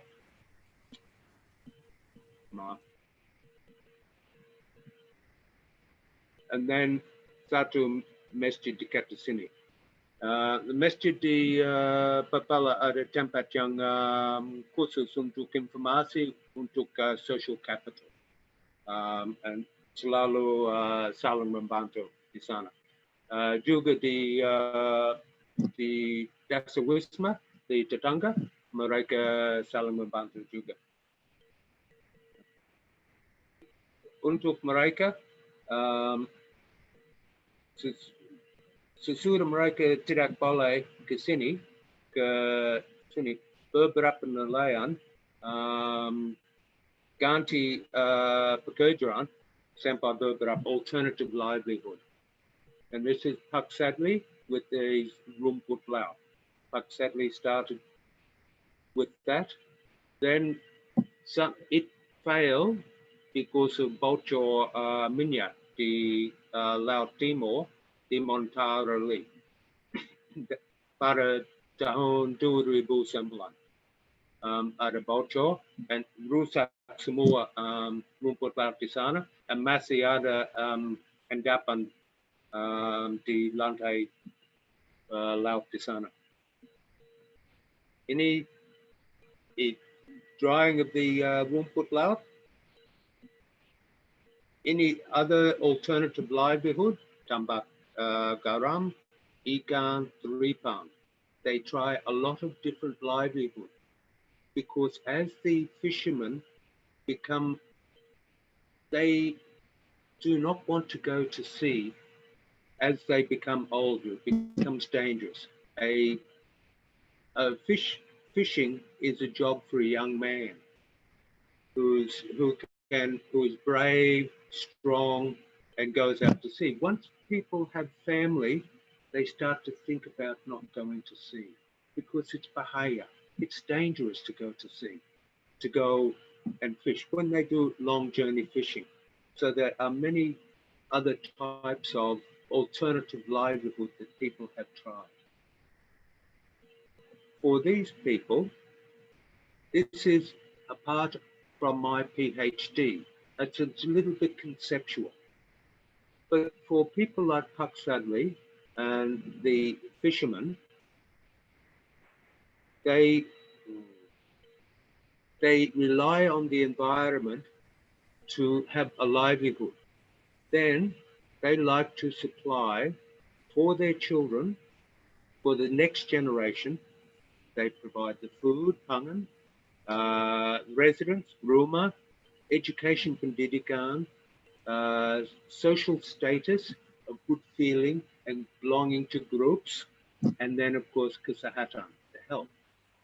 But bagaimana generasi ini memberikan bantuan untuk generasi depan untuk cari livelihood alternative. And kalau that's the reason for alternative livelihood. But sekarang kan pada waktu pandemi itu susah dan sulit untuk mereka cari cukup duit untuk membayar untuk semua. Jadi masyarakat itu ada problem, difficult for them. As we see the livelihoods in Papela, 74% are fishermen, 74% are fishermen. Very few have alternative livelihoods in Papela. Very few farmers. Kalau petani, biasa mereka orang Rote. Untuk Papela, kebanyakan asli Makassar atau tukang besi. Mereka nelayan saja. Mereka bangga tentang pekerjaan itu. So we see that that's their livelihoods. The population of Papela there's 4 areas. The Tanjung Pasir. There's Sisu, Anlaso. I think Pak Sadli lives in Anlaso, is the call of his area, and Manulalu. They are the 4 areas. Manulalu is more for farmers and orang Rote. The other 3 areas are for the fishermen people. And this is the education status of the different areas. And you can see by age, SD, untuk Papela Darat, we call it, Tanjung Pasir, and Landote. It's tempat penelitian yang lain untuk saya. Itu pulau kecil dekat the capital Bah. But we have all of the information. You can see from here that many of the people only have SD, primary school. Some have high school and junior high school, and there are not many people that have senior high school, SMA, and there are almost no people who have been to university from there. Kecuali anak-anak Pak Sadli. Karena Pak Sadli bekerja keras, saved money, and has been able to send his children to Undana or to university in Kupang. One has done bahasa sastra, yang lain bahasa computer, not bahasa computer, sarjana computer. Education, household income. Ini untuk 2017 tahun itu. You can see from here the average income for different people living in this area is not very high. You can see the amount of pointers there. No, tidak. The average income, the main income, there is also other who have the highest income. So that from this you can understand it's not very high, their income, gaji from their work, or their share of the fishing. This is the expenses, average expenses that people pay out for their children. So biaya sehari-harian itu hampir 50%. But 45%. So you can see that the expenses here, there is not very much left over, even in a good year. And this is not a good year. 2020, 2020 is a tahun yang buruk. For social capital, as we mentioned, for saling membantu di sana, we can see that some people are involved, and this is to do with organizations within the area. That while many people are members of group, mereka anggota kelompok di sana, what's that, 63%, hampir setengah dari itu ada kegiatan bergiat untuk kelompok itu. Sometimes the social capital is not as strong as it could be. And social capital di antara Papela dan Tanjung Pasir, walaupun keduanya nelayan, mereka tidak membantu banyak. Mereka and semua tahu, but they are different groups, and Pak Sadli can talk about that. You can see that there. And here we talk about the frequency. See, people, now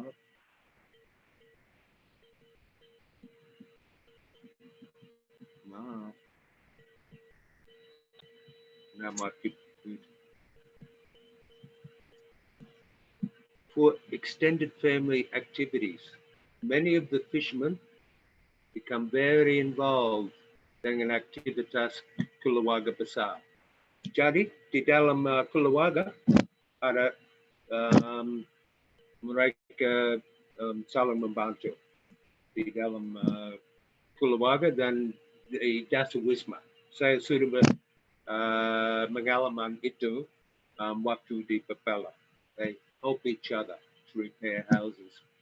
And then, of course, donations to the different community, and that is quite high. Nearly all people do some sort of donation to the people, even if they are not active or they are not members of groups, they still help with donations. So social capital is there and it is strong, but there are probably some areas that could make it stronger. And I think Pak Sadli can explain that very soon about the social capital and how that is helping the community to overcome this very difficult time of duopulu. So I just show you very quickly there, because I think it's more important that we listen to Pak Sadli today, and that you have the opportunity to talk to Pak Sadli dalam bahasa Indonesia. So, jadi dia bisa jelaskan kondisi di sana, kondisi biasa dan kondisi pada waktu pandemic. Okay, so I think now I will let Ibu Chandra, you might like to just open up with a question, introduce Pak Sadli, and then maybe open the discussion time with all of the students and the people there about kondisi di desa itu. Okay, thank you, Mr. Paul. Jadi setelah ini Pak Sadli ya, Pak Sadli akan menjelaskan tentang modal sosial yang ada di Pulau Rote, Papela. Pak Sadli? Ya. Ya, Bapak siap? Ya, siap. Menjelaskan, ya, monggo Pak, saya silakan. Ya. Selamat sore, Assalamualaikum warahmatullahi wabarakatuh. Waalaikumsalam warahmatullahi wabarakatuh. Nama saya Sadli Hudari Ardani, umur 66 tahun, alamat Desa Papela, Kecamatan Rote Timur, Kabupaten Rotendao. Profesi saya sebagai nelayan. Pada kesempatan yang baik ini, saya hanya bisa berbagi cerita tentang keadaan nelayan di desa kami, sekaligus pengalaman pribadi. Namun perlu saya sampaikan, apabila di dalam penyampaian saya ada terdapat kata-kata yang tidak sesuai dengan tata bahasa yang baik dan benar, saya mohon dimaafkan karena maklumlah pendidikan saya terbatas. Oke, Kabupaten Rotendao adalah kabupaten kepulauan dan paling terselatan di wilayah NKRI. Jumlah nelayan terbanyak di Kabupaten Rotendao berada di desa saya, yaitu Desa Papela. Jumlah penduduknya 2.354 orang. Terdiri dari 540 kepala keluarga. Jumlah PNS dan pengusaha ya lebih kurang 3% dari jumlah kepala keluarga. Nelayan di Desa Papela terbagi menjadi 3 bahagian, yaitu 1 nelayan pelintas batas. Nelayan ini mencari nafkah hidupnya dengan menggunakan perahu layar tradisional tanpa mesin. Lokasi penangkapan ikan dan ikan hiu serta teripang berada di dalam kawasan MOU Box berdasarkan hasil kesepakatan antara pemerintah Indonesia dan pemerintah Australia pada tahun 1974 yang biasa disebut dengan Memorandum of Understanding, bahwa perahu bermotor dilarang masuk di kawasan MOU Box serta alat tangkapan pun tidak boleh modern. Itu berdasarkan pemahaman dari pemerintah Australia tentang nelayan tradisional. Menurut pemahaman kami nelayan, kata tradisional itu berasal dari kata tradisi atau kebiasaan atau adat istiadat sejak dari nenek moyang kami yang biasanya mencari nafkah di tempat itu sampai dengan saat ini. Namun sayangnya pemerintah Indonesia juga turut mengakui yang sudah ditafsirkan oleh pemerintah Australia. Nah, adapun nelayan pelintas batas ini biasa menangkap ikan hiu dan teripang itu memakan waktu 1 sampai dengan 2 bulan karena hanya mengharapkan angin. Begitu juga kalau lokasi kami mencari itu di laut lepas sehingga tidak tertutup kemungkinan untuk selalu datangnya angin kencang sehingga harus banyak beristirahat atau berlabuh. Sarana penangkapan berupa perahu layar dan semua alat-alat lainnya adalah milik bos, sehingga kami bisa disebut sebagai buruh nelayan. Adapun tata cara pembagian hasil tangkapan, yaitu nakoda dan ABK mendapatkan 2/3 dan pemilik perahu mendapatkan 1/3 bagian dari seluruh hasil penjualan hasil tangkapan. Akan tetapi 2/3 bagian dari hasil penangkapan yang merupakan hak daripada nakoda dan ABK masih harus dipotong atau dikurangi dengan biaya rangsum dan biaya-biaya lain yang dipergunakan sewaktu berlayar ke sana. Setelah itu barulah dibagi kepada jumlah orang, yaitu nakoda dan ABK. Nah, nelayan tradisional ini biasanya 8 sampai 9 orang, 1 nakoda dan 7 ABK atau 1 nakoda dan 6 ABK. Namun kadang-kadang ABK yang kembali ke rumah di saat selesai mengadakan pembagian hasil, mereka hanya membawa pulang catatan karena pendapatan atau pembagian tidak mencukupi hutang pribadi pada bos. Karena sebelum mereka berangkat melaut, mereka sudah berhutang pada bos untuk meninggalkan biaya hidup anak istri dan selagi mereka berada di laut. Nah, bagian kedua yaitu nelayan lepas pantai. Nelayan ini menggunakan perahu bermotor dan lokasi mencarinya di perairan Australia tapi di luar MOU Box yang jaraknya sekitar 60 sampai 80 mil dari Pulau Rote. Alat tangkap yang digunakan yaitu pancing dasar. Sasaran tangkapan adalah ikan dasar segar. Lama penangkapan atau lama pelayaran 5 sampai dengan 7 hari karena tergantung dari es yang dibawa. Namun kadang-kadang terjadi minus karena keadaan cuaca yang buruk sehingga mereka harus kembali tanpa mendapatkan hasil yang cukup. Kendaraan yang digunakan yaitu perahu motor atau biasa disebut bodi dengan bobot 3 sampai dengan 4 GT atau gross ton dan dilengkapi dengan mesin buatan Cina 2 buah. Pemiliknya adalah bos juga. Tata cara pembagian hasil agak berbeda dengan perahu layar. Karena setiap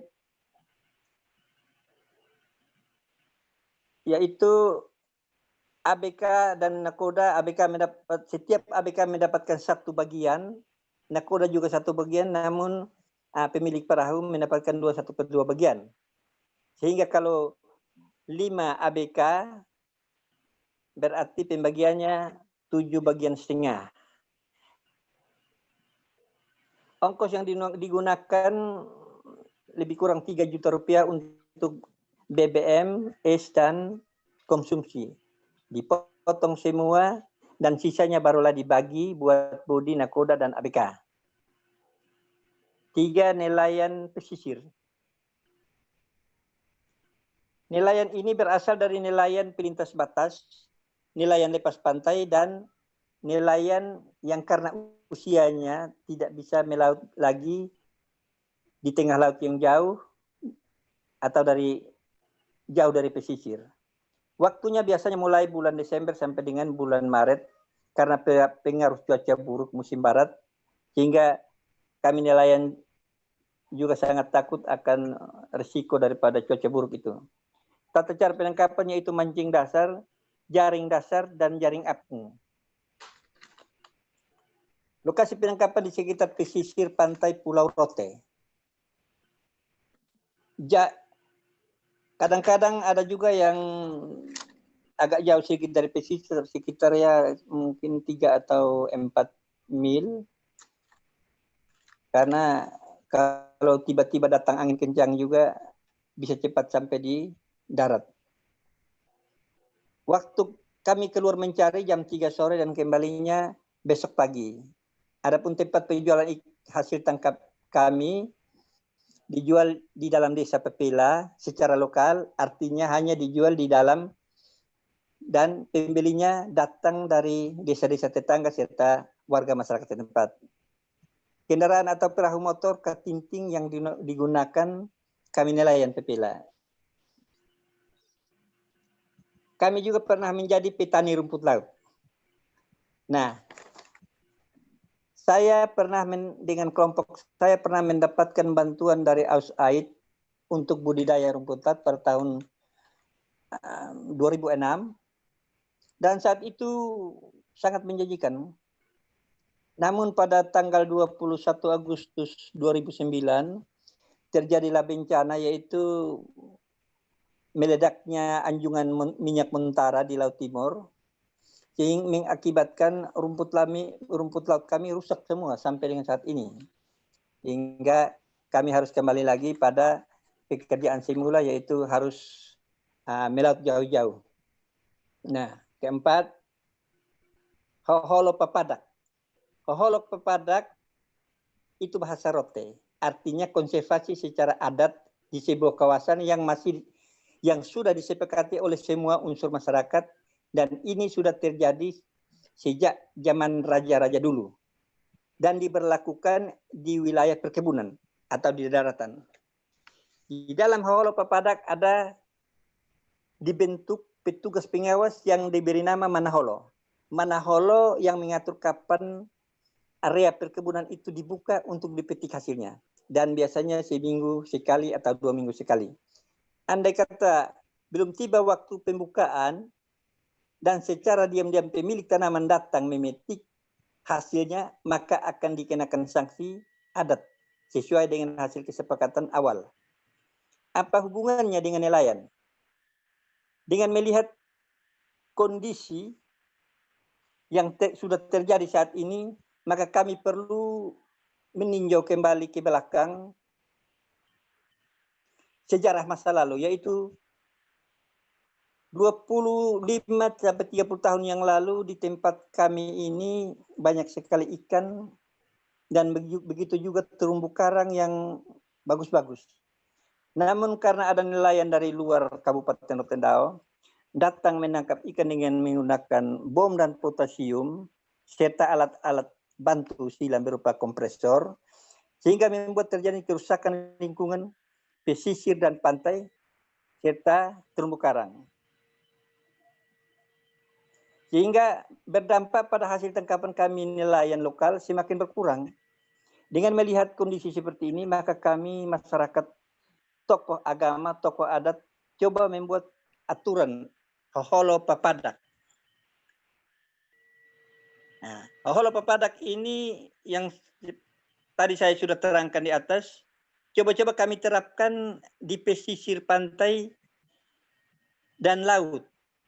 Tujuannya ialah menyelamatkan pesisir pantai itu sendiri berupa pasir, penyelamatan terhadap pohon mangrove, terumbu karang di sekitar laut kawasan Nusa Kringgo. Nusa Kringgo itu terdiri dari 1 kelurahan dan 4 desa, termasuk desa saya. Adapun hasil-hasil kesepakatan yang terjadi berupa aturan adat Hoholo Papadak ialah 1, pesisir pantai. Dilarang menambang pasir di pantai Nusa Kringgo dengan menggunakan alat berat atau untuk diperjualbelikan. 2, dilarang menebang atau merusak pohon mangrove. 3, dilarang membuang sampah di laut atau pesisir pantai. 4, dilarang menangkap ikan dengan menggunakan bom, potasium atau racun lainnya. Serta dilarang menggunakan kompresor terkecuali untuk penelitian. 5, dilarang menggunakan pukat harimau. 6, nelayan dari luar Kabupaten Rotendao dilarang menangkap ikan di kawasan Hoholo Papadak. 7, dilarang menangkap ikan di kawasan bank ikan, baik nelayan lokal maupun nelayan yang datang dari luar Kabupaten Rotendao.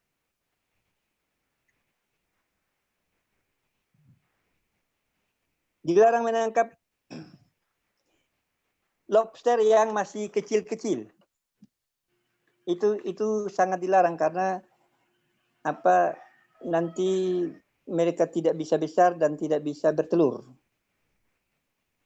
Apabila ada kedapatan yang melanggar aturan-aturan yang telah disepakati, maka bisa diberi peringatan keras karena ketidaktahuannya. Tapi jika masih mengulangi perbuatan itu, maka akan diberikan sanksi adat berupa denda mulai dari 2,5 juta sampai dengan 25 juta rupiah.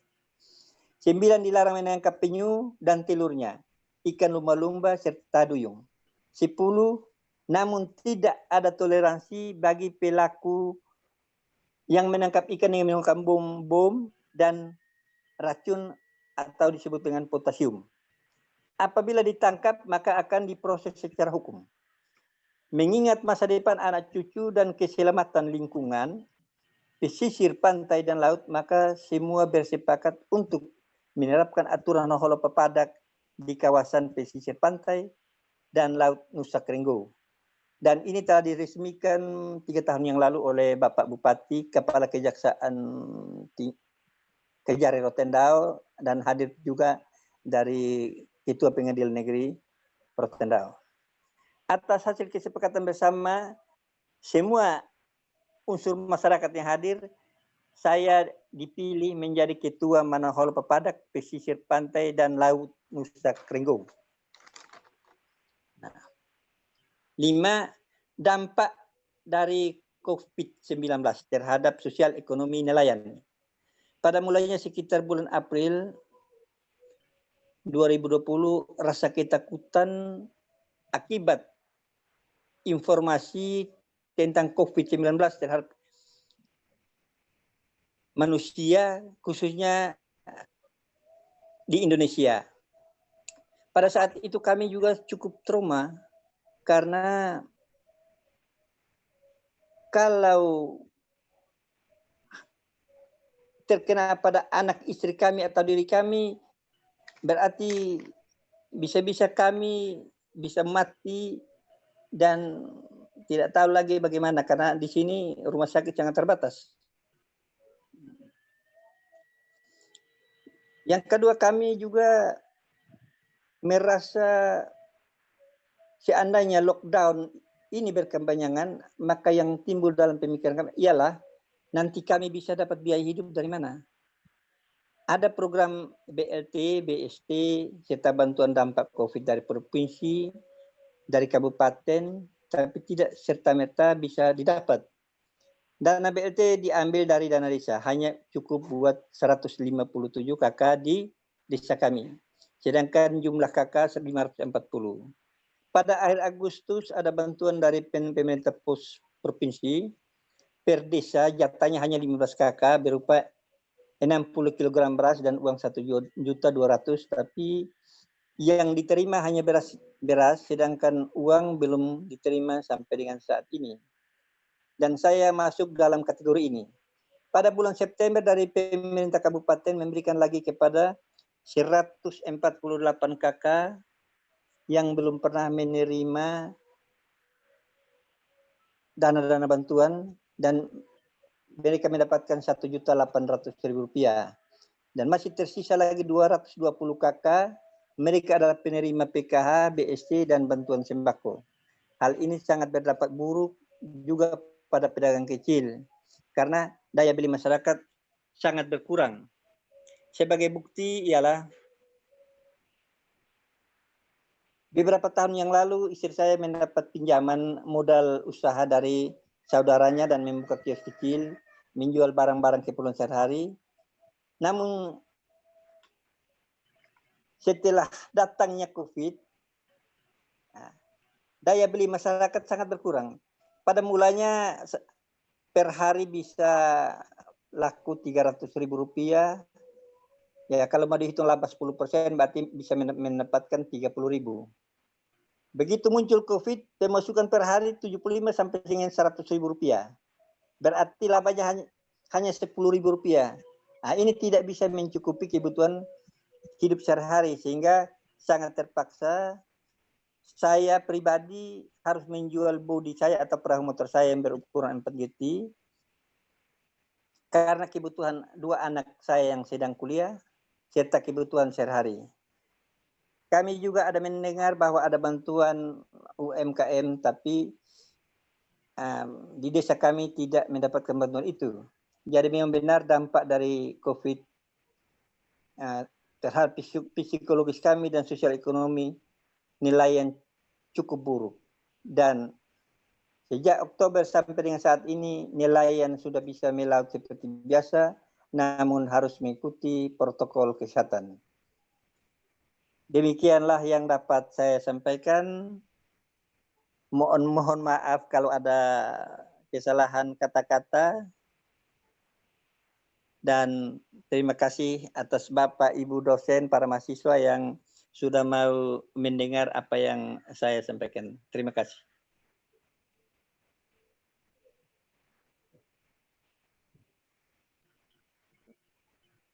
Oke, Ibu Chandra. Saya lupa. Ya, terima kasih. Maybe you can lead the question and answer time. Iya, mungkin ada pertanyaan baik bagi Mr. Paul atau Pak Sadli.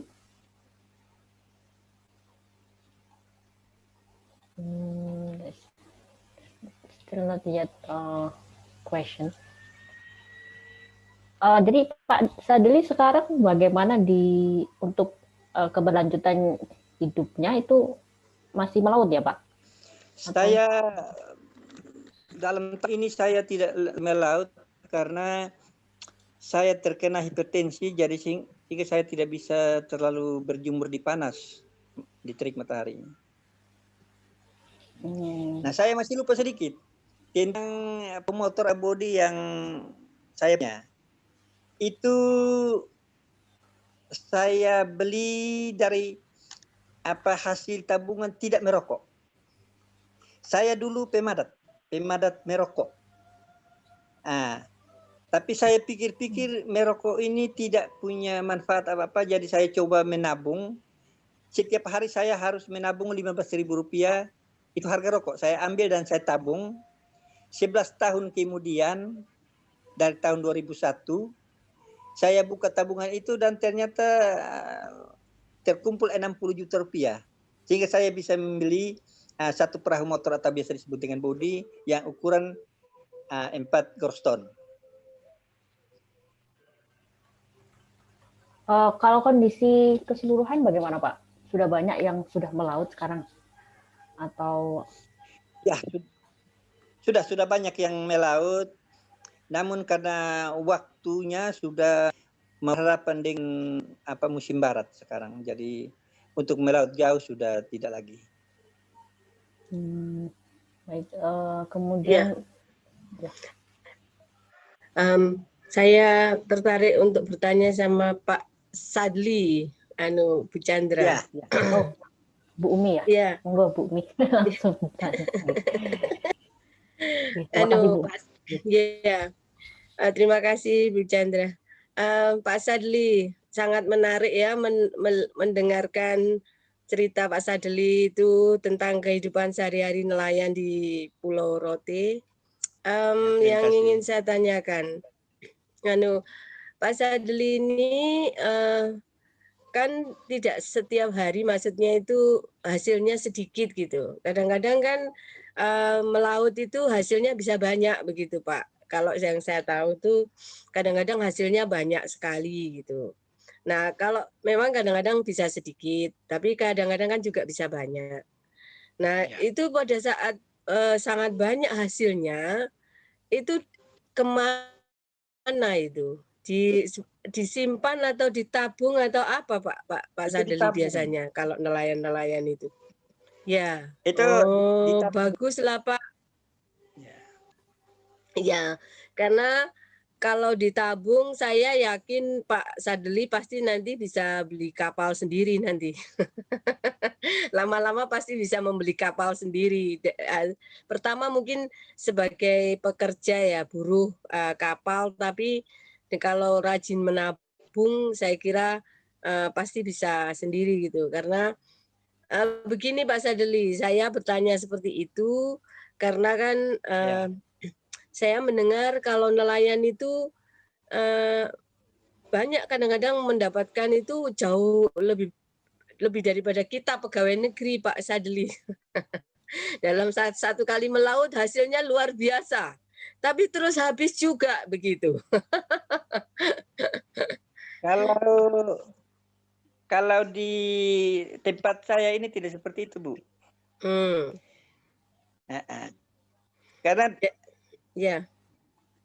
cuaca, iklimnya di sini ada berbeda dengan di Jawa atau di Kupang atau di Sulawesi. Di sini kalau sudah bulan April sampai dengan Agustus, itu angin timurnya sangat kencang, sehingga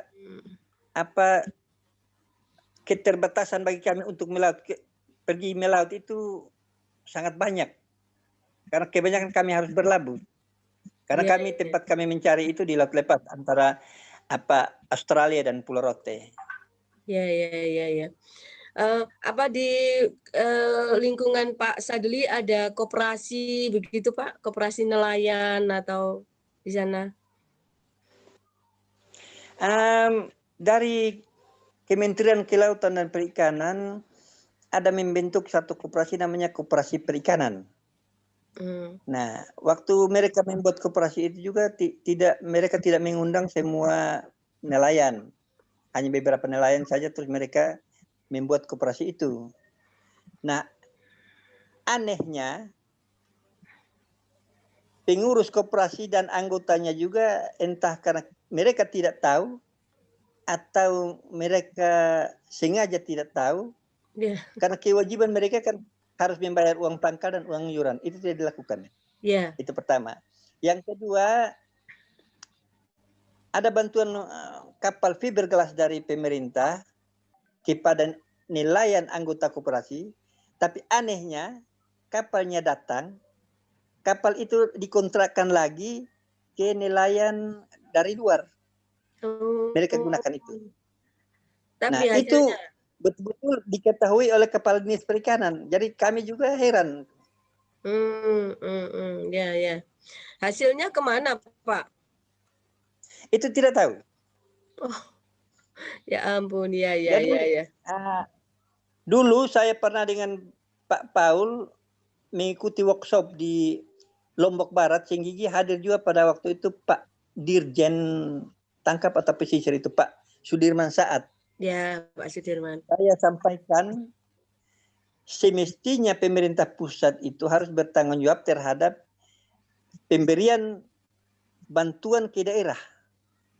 Supaya harus dikoordinir. Kalau tidak, kebanyakan salah sasaran. Iya. Sehingga tidak untuk kesejahteraan nelayan, tapi dia hanya mubazir. Ini satu contoh lagi begini, Bu. Ada proyek rumpon. Menurut informasi, nilainya sekitar 1 miliar. Tapi anehnya di depan dermaga sini yang jaraknya mungkin 2 mil, 1 mil barangkali. Kedalaman hanya cuma 15 meter. Jadi saya bilang begini, jangan sampai ini hanya proyek. Kalau rumpon tujuannya untuk mensejahterakan masyarakat, maka harus diletakkan di tempat yang airnya dalam terus banyak ikan. Sehingga nelayan bisa menangkap ikan dari itu rumpon. Begitu ya. Iya. Berarti kurang terjadi komunikasi yang baik antara lembaga pemerintah dengan yang ada di masyarakat, begitu Pak Sadli? Ya, seperti itu. Malahan mereka juga malas tahu karena yang penting mereka sudah berikan, ya selesai sudah. Tanggung jawab tidak ada. Nah, saya juga sedikit, ya bukan menyalahkan, tapi sedikit menyesal terhadap pemerintah pusat dari KKP itu. Semestinya mereka harus turun dan memonitor apakah program itu betul-betul tepat sasaran atau tidak. Saya sampaikan itu kepada Pak Sudirman Saat, tapi beliau katakan bahwa Pak Sadli, kami dibatasi oleh undang-undang otonomi daerah. Jadi semua itu hak daripada kepala daerah. Saya bilang iya, tapi ini masalahnya uang negara. Ya. Jadi banyak masalah seperti itu Pak Sadli, memang di lain tempat pun juga seperti itu.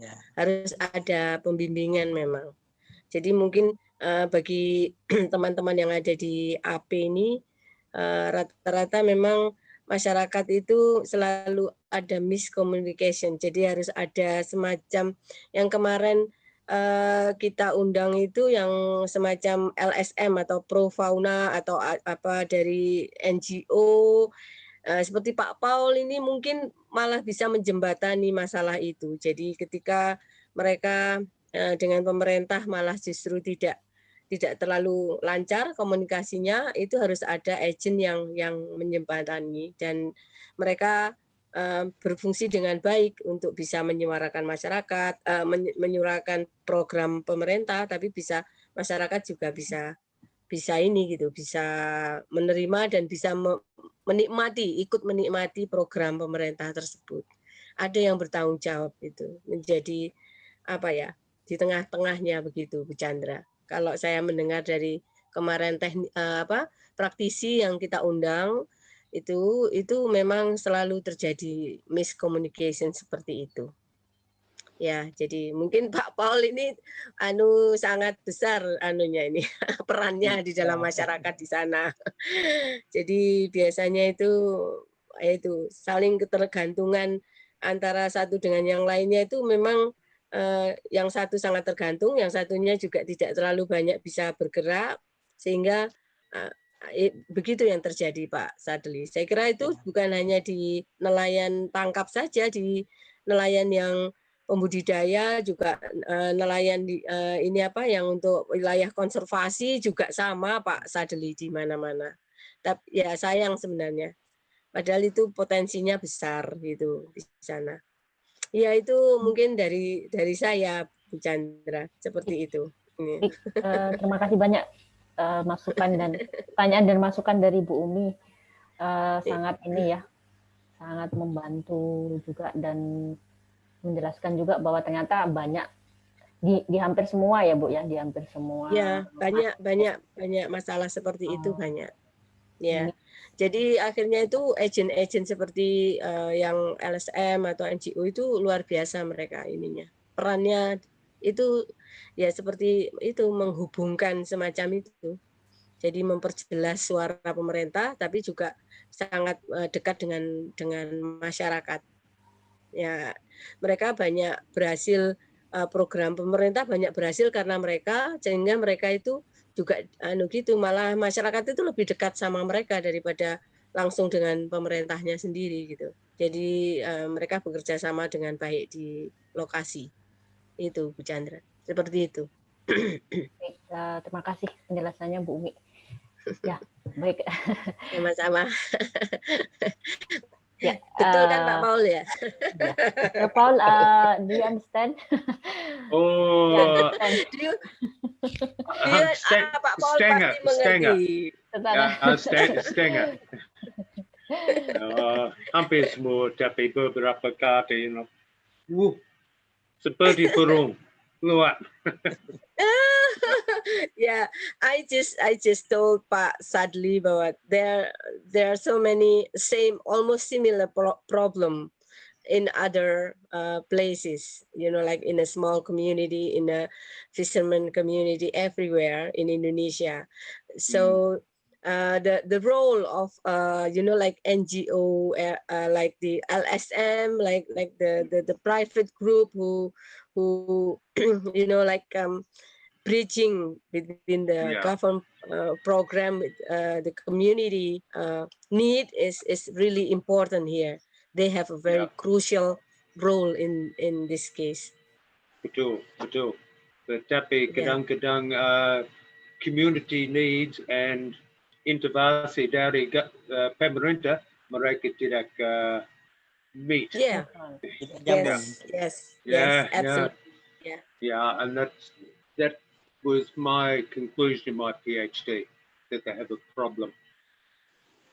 Konsultasi palsu saja. Yes, konsultasi. Yeah. So there are so many people tend to like strengthen their resilience during this, even in this pandemic time, how to strengthen their economy by like more empowering the society through many program like creating another product that they can do by themselves in a family or something like that. That's also one thing that to strengthen their capital, like family capital. Yeah, it is very interesting to see this kind of discussion, because you will know what's the problem of the society, what is the what's happening over there. It's very interesting. Yes. Itu Bu Chandra. Jadi, and I'm not sure who are the best at the moment, best off, the people that live in a big city like Jakarta, or the people that live in a small Desa Nelayan.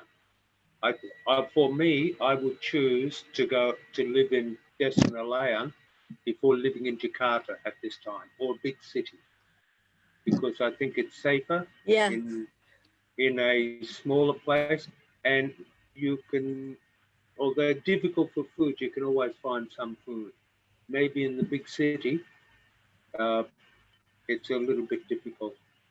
And a lot of competition untuk makanan di sana. Absolutely, yes. You will depend on the market rather than Yeah, but a lot of webinar I've attended, they sort of like make all the family becomes strengthen their economy by themselves, like planting so many vegetables and Yeah, so true. on, that they can produce themselves Yeah, and using themselves. So yeah. that's why now pandemic creating a new kind of economy, I I think, guess. yeah, and I think she was saying a lot more like Kebun Wisma, Yes, neighborhood yes. garden, and more Yeah. help, gathering your small group, your family and your neighbors together to support each other within small group, kelompok Yeah. kecil. Yeah. Yes. That's also happened here around surrounding our society. In Malang juga ya. Ya, in Malang juga. Ya. Jadi Bu Chandra, ini tadi kan dengan adanya pandemi ini akhirnya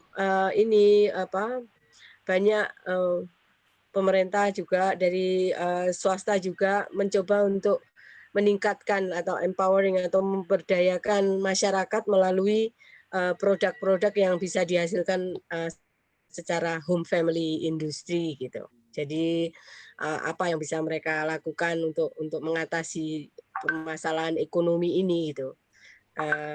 Like gardening or planting small vegetables or which is very easy to plant, to harvest and without tergantung terhadap orang lain. Melihara kambing juga. Melihara kambing, ayam, bebek, ya, dan lagi. Betul. Yeah. That's Wow. Saya berpikir tentang sate kambing. Wow. Sate kambing Madura. Very delicious. Ya, betul. Ya, itu. Ya. Terima kasih banyak Bu atas sharing-sharingnya. Iya. Sama-sama.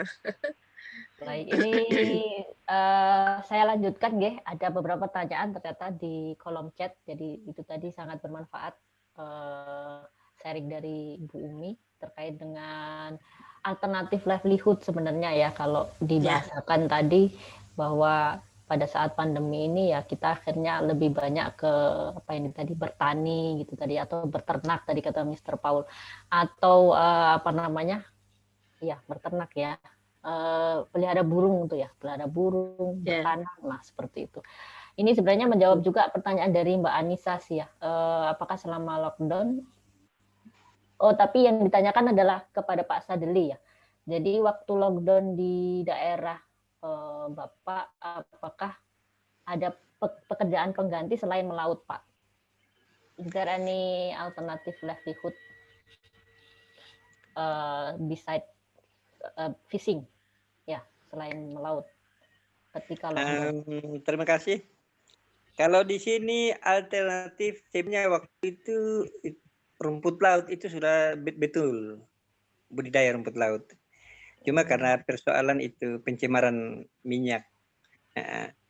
Jadi untuk menghadapi hidup di dalam ini, masalah hidup dalam ini pandemi ini, ya kami terpaksa harus berusaha untuk sedikit-sedikit menangkap ikan di pesisir demi biaya hidup, daripada tidak sama sekali, berarti dapur juga tidak bisa berasap. Berarti memang kami tidak ada ya Pak? Kami ini tidak punya lahan untuk pertanian atau peternakan.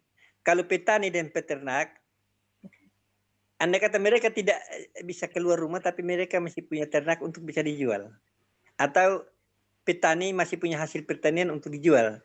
Karena nelayan sudah tidak lagi mengangkat dayung ke laut, maka selesailah sudah. Nah, terkecuali hanya mengharapkan berhutang di bos. Jadi ini yang masih dilakukan ya Pak, banyak yang dilakukan di Papela ya. Termasuk dari sebenarnya penelitian dari Mr. Paul dulu itu tidak ada listrik gitu ya Pak ya. Apakah sekarang udah masuk ya Pak ya saya lihat ada internet juga sudah masuk. Ini sejak tahun berapa, Pak? Ya, listrik sudah masuk.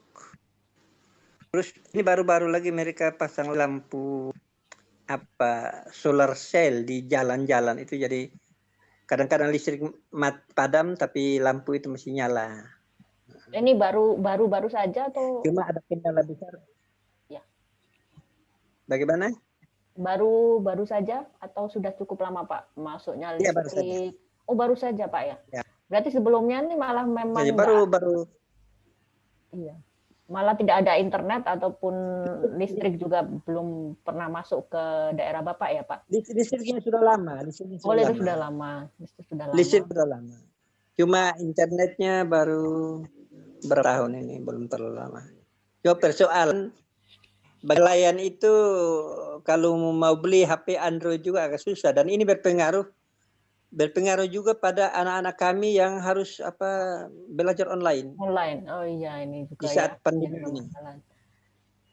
Coba anak saya yang sekarang kuliah di Kupang yang baru ini ilmu komputer semester 3. Biasanya kan dapat itu bantuan dari pemerintah. Tapi katanya dia dapat beasiswa bidik misi, jadi tidak dapat itu. Nah, harus mengeluarkan uang. Oh, jadi anak Bapak ini kuliah keduanya bidik misi ya, Pak? Yang satu kuliah di PG M5 jurusan FPIK bahasa Inggris. Sudah semester 9, yang satu ini sudah habis ujian skripsi. Yang satu baru semester 3. Oh, ya. Jadi memang cukup berat juga, Pak ya, apalagi kondisi pandemi ya. Undana, di Bali ya, Pak? Kupang ya? Kupang, maaf. Kupang ya. Iya, di Kupang, di Undana Kupang. Undana Kupang. Pak sudah di tempat kos mereka. Oh ya, saya pernah ke Undana juga, Pak. Cukupan. Ya. Lokasinya.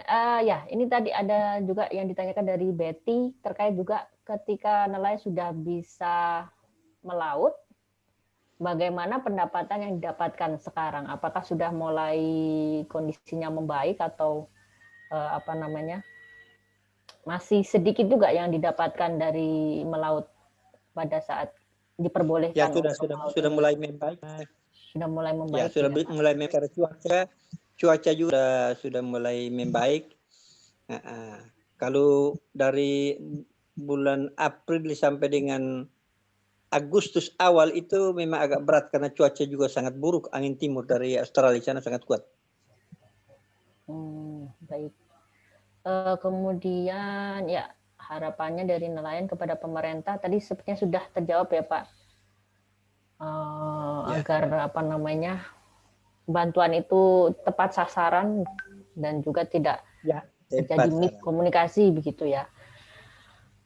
Ya, yang terakhir ini dari Dimas Adistiawan, komunitas perikanan apa yang melimpah di daerah Bapak? Dan apakah ada kemungkinan untuk diekspor? Ini rata-rata menjadi nelayan ya, Pak, di Papela ya? Pekerjaannya rata-rata nelayan gitu.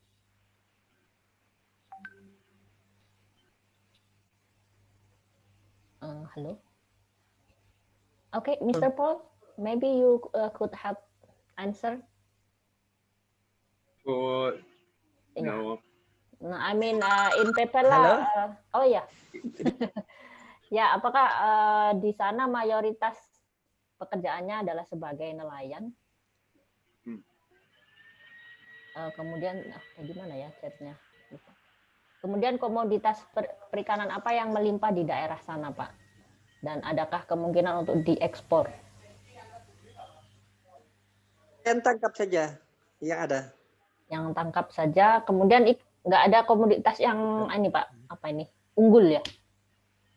Budidaya. Oh, beda ya. Budidaya terang atau apa? Oh, kalau tangkap memang susah ya, Pak, berarti ya? Bagaimana? Kalau ikan tangkap komoditasnya susah ya? Maksudnya tidak banyak. Ikan dasar. Ikan dasar. Oh, jadi. Tapi pemasarannya juga agak susah karena dibawa ke Kupang. Terus kalau di Kupang itu banyak ikan lambara, maka harganya juga Jadi Harganya kondisinya naik. ini ya. Harganya naik ya Pak, kalau lagi musim. Ya ini it's still a problem ya. Ada pengolahan mungkin, Mister?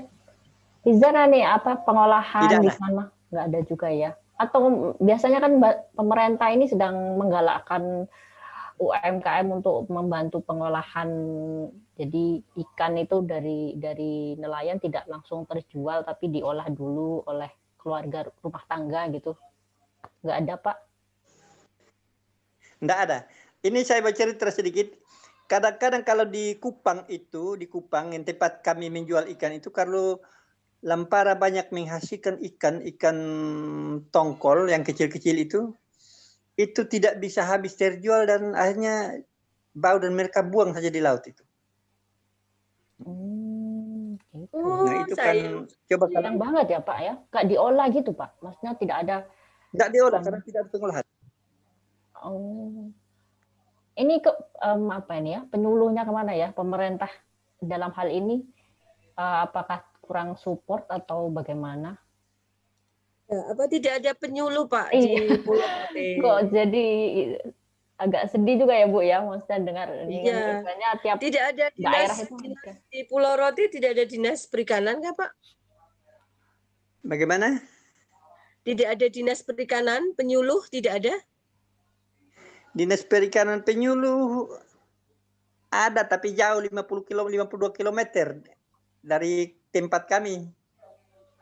Oh, ada di Kota Kupang begitu Pak, di pulaunya nggak ada. Di Pulau Rote ada tapi jauh juga di Baa sana di ibu kota kabupaten. Oh gitu. Sebenarnya itu kan Pak, sayang kalau dibuang kembali itu ya Bu Chandra kan ya Pak Paul kayak it's so pity that it's only a waste while you can probably increase the quality, become another product or something.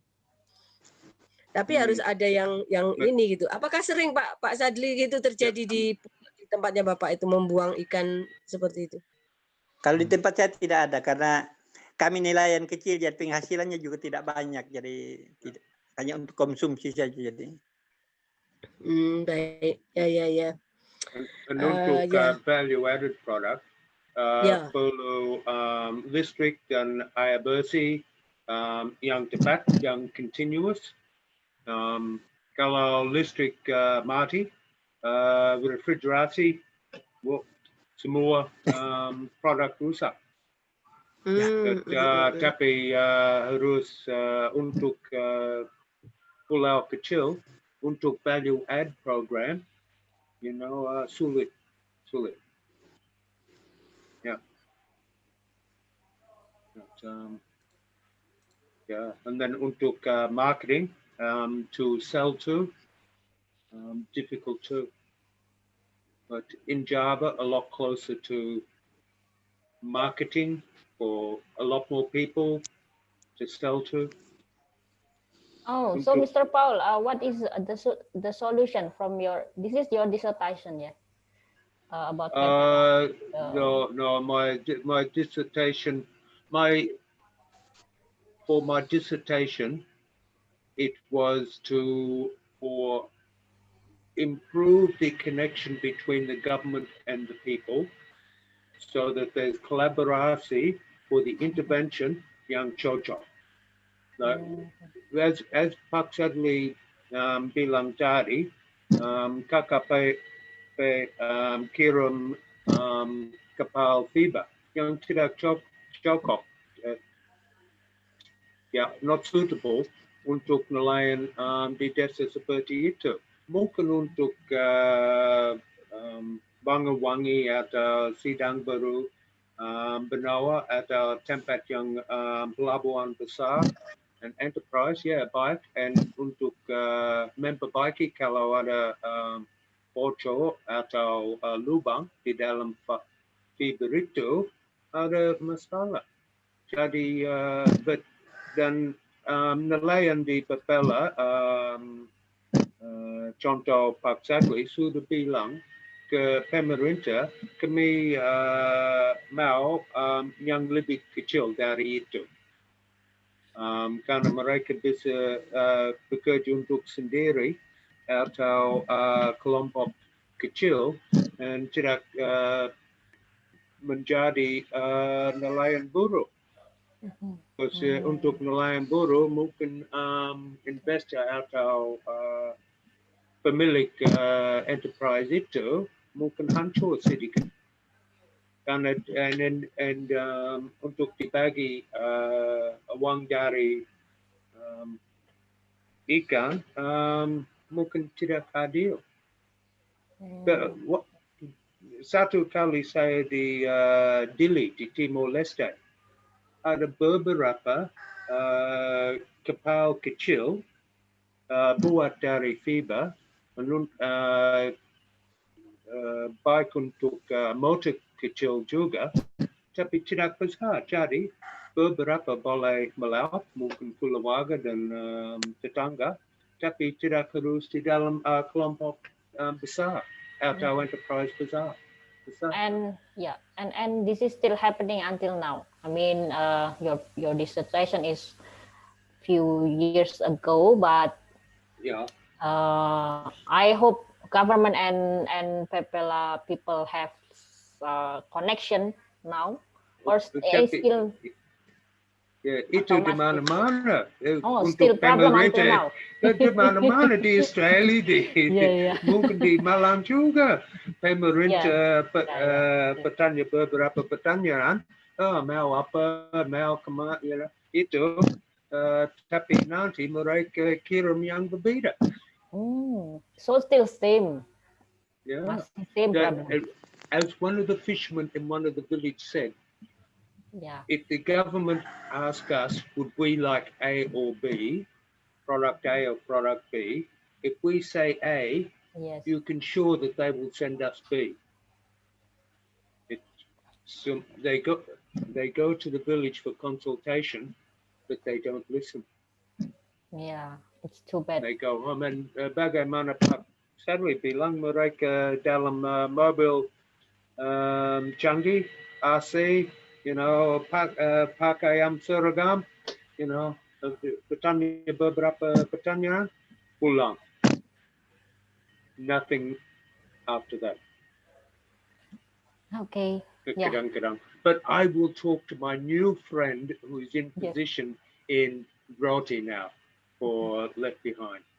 Yeah, Just I will talk to my friends also in yeah. other places. but Pak Sadli, no, Ibu Rosa, she is new position to help the village development in Rote, untuk Kabupaten Rote, yeah. Okay. Okay. Yes. Okay. Actually, we are running out of time. Yes. Other Pak Agus already informed me that we must finish for our webinar. Sudah lapar, mau pulang. I'm sorry. Terima kasih Pak Sadli. No, that's for Mas Agus. Ya, terima kasih for Pak Sadli and Mr. Paul. And we will still continue for closing ceremony. Please don't go first, but we finish for our webinars today. All right. Okay, I will directly ask to the moderator to start for our closing ceremony. All right. Thank you, Mrs. Chandra. And now we are going to the next agenda, closing ceremony.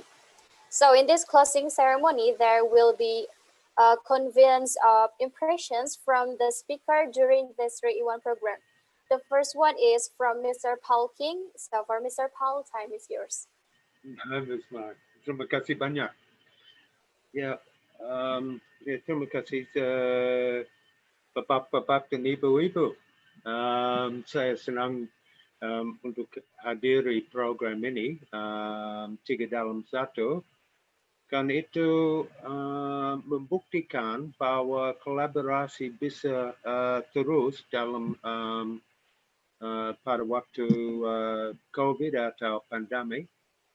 Saya berpikir kita semua harus be bangga, be proud of ourselves untuk continue with this. Saya suka menyampaikan terima kasih kepada Bapak Rizky, ke Ibu Chandra, Ibu Umi, to Mas Agus, to yang lain, with names I see, untuk organize all of this. Dan saya pikir itu jalan dengan lancar dari pendapat saya. Itu bagus. So terima kasih banyak. Dan pasti di masa depan, di tahun depan, bisa terus dengan diskusi seperti ini. Dan diskusi untuk yang bermanfaat masyarakat nelayan, dan yang semua karena kita bekerja untuk masyarakat nelayan, untuk mereka kirimkan pendidikan, panen, kesehatan ke generasi baru.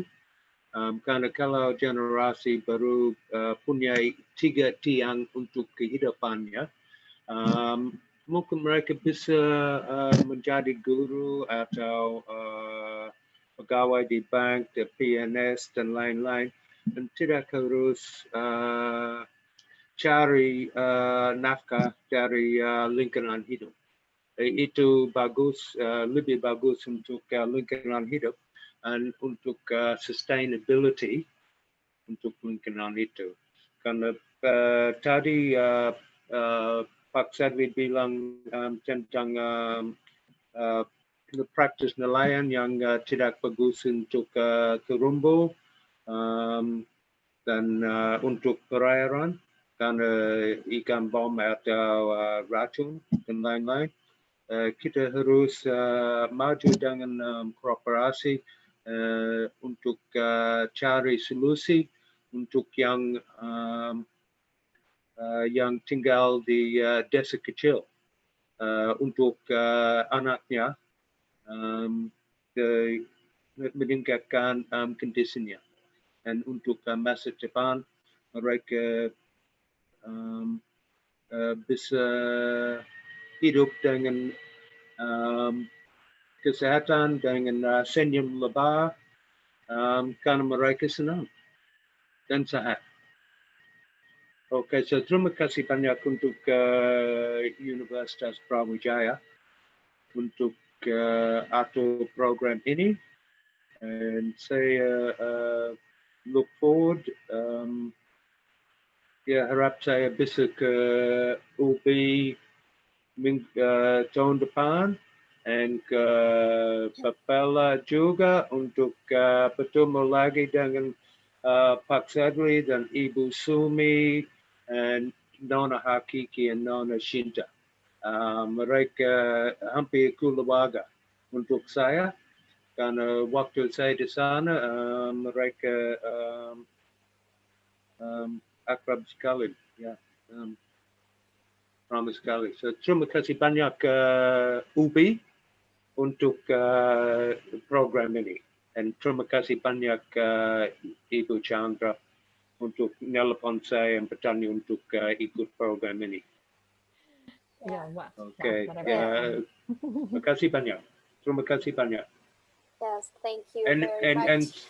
And salam kepada yang tidak bisa hadir hari ini seperti Bapak Happy, Bapak Rizky, dan lain-lain, dan karena Pak Wildan juga.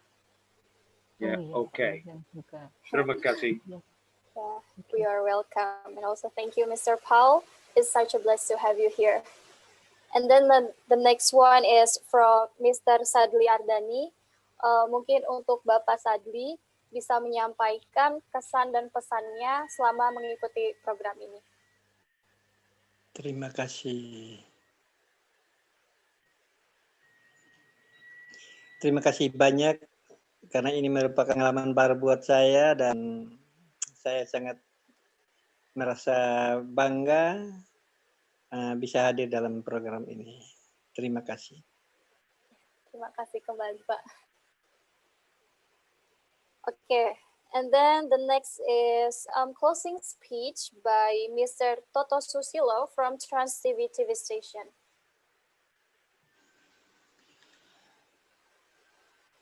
For Mr. Toto, time is yours. Okay, Mbak Putri, this video from Mr. Toto, Pak Agus, will share.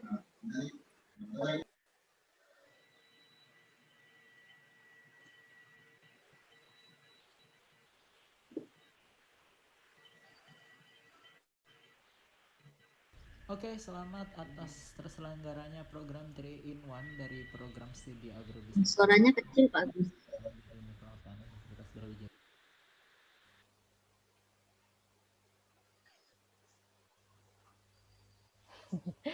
Atau memang dari sananya kecil, Pak? Oh iya, mungkin ya. Dari. Oke, wait for a moment.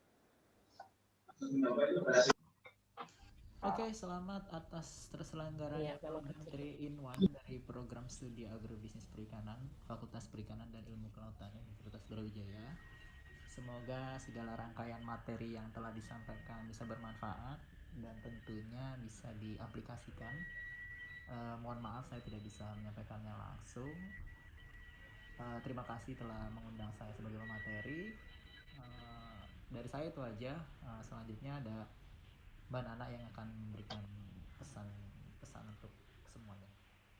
Untuk mahasiswa dan mahasiswi Perikanan Brawijaya, semoga bisa terus semangat, bergerak, berusaha untuk berdampak, mencari ilmu, melakukan banyak hal untuk memajukan bukan hanya sektor perikanan tapi juga memajukan negeri. Salam.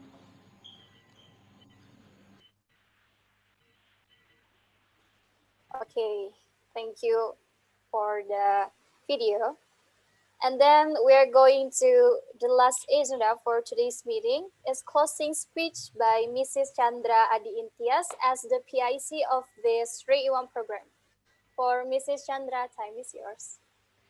Okay, thank you MC. Baik, terima kasih semuanya untuk kehadiran dan dukungannya dalam terselenggaranya program 3-in-1 ini, terutama yang setia juga yang terhormat Bu Umi Zakiyah Ph.D. ini beberapa kali mengikuti webinar saya lihat dan selalu bertanya dengan aktif. Terima kasih sekali atas dukungannya. Kemudian tadi ada Pak Joko Lelono. Kemudian terutama juga untuk pemateri hari ini Pak Sadli dari Ardani yang tadi sudah sharing ya pengalamannya di Papela dan kondisi sosial ekonomi di sana. Kemudian Mr. Paul, I'm very gratitude to you, and for all the organizing committee, untuk semua panitia, sama all the participant, the students, and my beloved student, and all of my friends, maybe that join today's, and this is maybe I will speak in campur-campur gitu ya. Ya, jadi ya karena ini adalah webinar terakhir untuk 3-in-1 program dari Agribisnis Perikanan 2020 yang sebenarnya tidak sama sekali di planning. Kita berhasil untuk membuat 13 webinar. Saya sangat berterima kasih untuk para panitia yang telah bersemangat mulai dari start from 27 until today.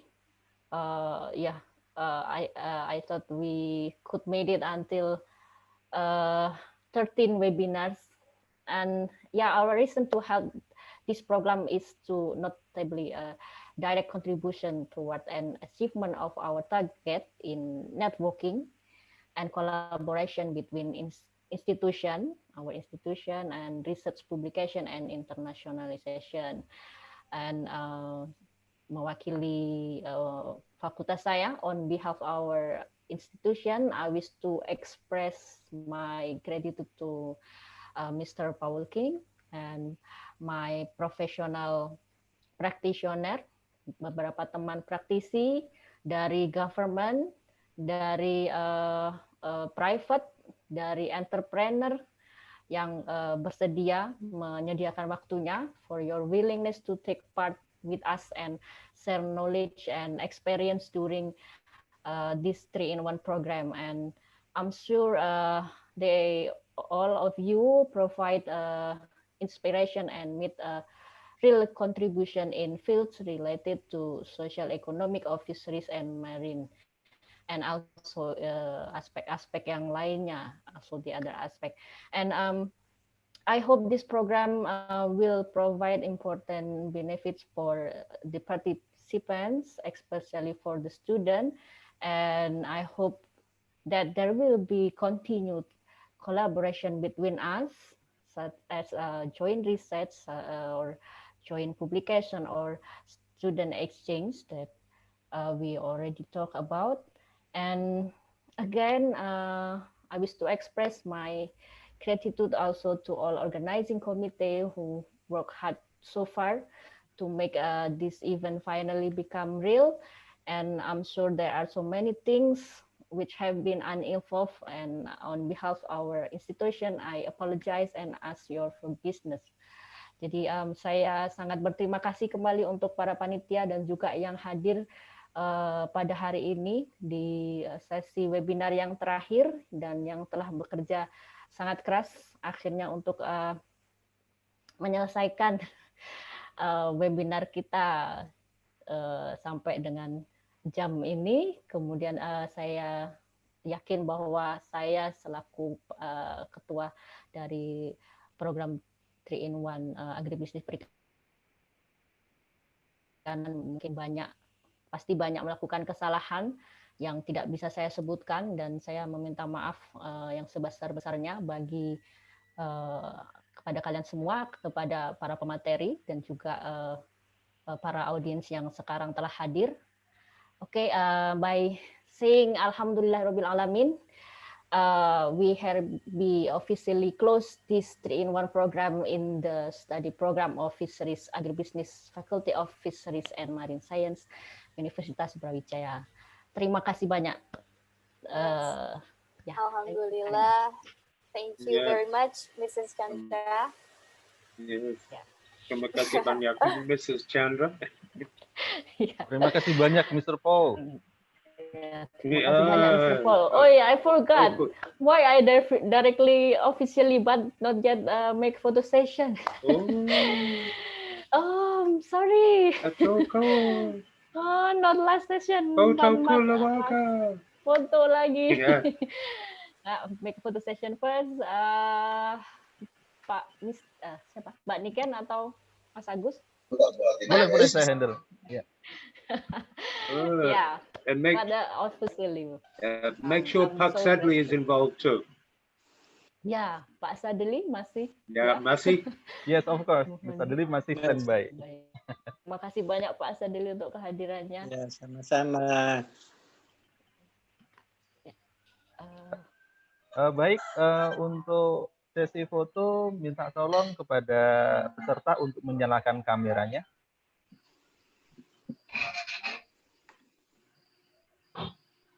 Baik, ada 160 peserta yang terekam hari ini. Ada 7 slide. Oke, kita mulai dari slide yang pertama. Baik. 1, 2, 3. Oke, wait.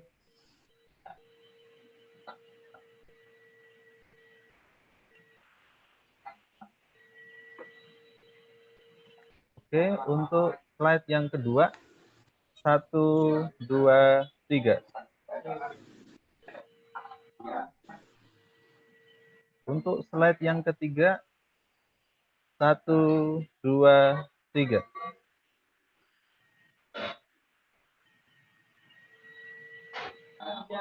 Untuk slide yang keempat, 1, 2, 3.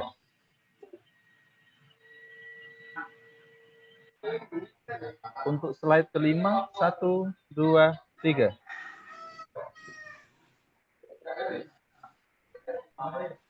Untuk slide keenam, 1, 2, 3.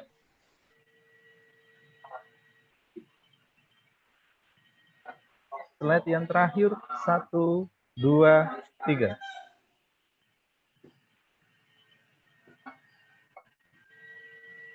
Oke, thank you very much. Oh, terima kasih banyak. Terima kasih Iya, banyak. terima kasih Sama-sama, banget. Terima kasih untuk Bapak Agus yang sudah mengambil foto. Okay, so now we are at the end of this event. Hope we all get new knowledge that can be useful for ourselves and others. And also thank you for attending this 3-in-1 program since the first day until the last day. Hopefully there will be another opportunity because this is such a great experience for us. And last but not least, thank you for your attention and forgive me for all the mistakes. Wassalamualaikum warahmatullahi wabarakatuh. Wassalamualaikum. Terima kasih banyak. Regards from my cat. Oh, Wah, so cute. namanya Lucu siapa? banget, Bu, kucingnya, Bu.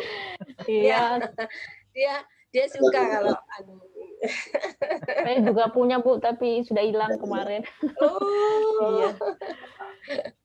Yes. Kucing juga, ya. Kucing I hitam. love that. Oh, Yeah. Pak Paul, black cat. black cat. And, Yes. Okay. and have you been to Kuching? Kuching in Sarawak, another good place with little fishing villages. Yes. They like fish. Puntal is little fishing Oh, yeah? village near Kuching. Oh, yeah. His name is Kuro. Means black. Kuro is Bahasa Kuro. Korean language. Oh, bahasa Korea. Oh, Yes. okay. Oh, Yes. no, sorry. Japanese. Japan, yes. All right. It's take from one of anime. Yeah. Okay, but we are suspicious about black cat in Australia. Oh, yeah. They say if you see a black cat and it walks past you in front of you, bad luck. Oh, Yeah, yes. no, but no problem, because it's just an old saying. A myth. Yeah, it's a Yeah, myth. yes, yes. Yeah, this is really a black one. Yeah, I do.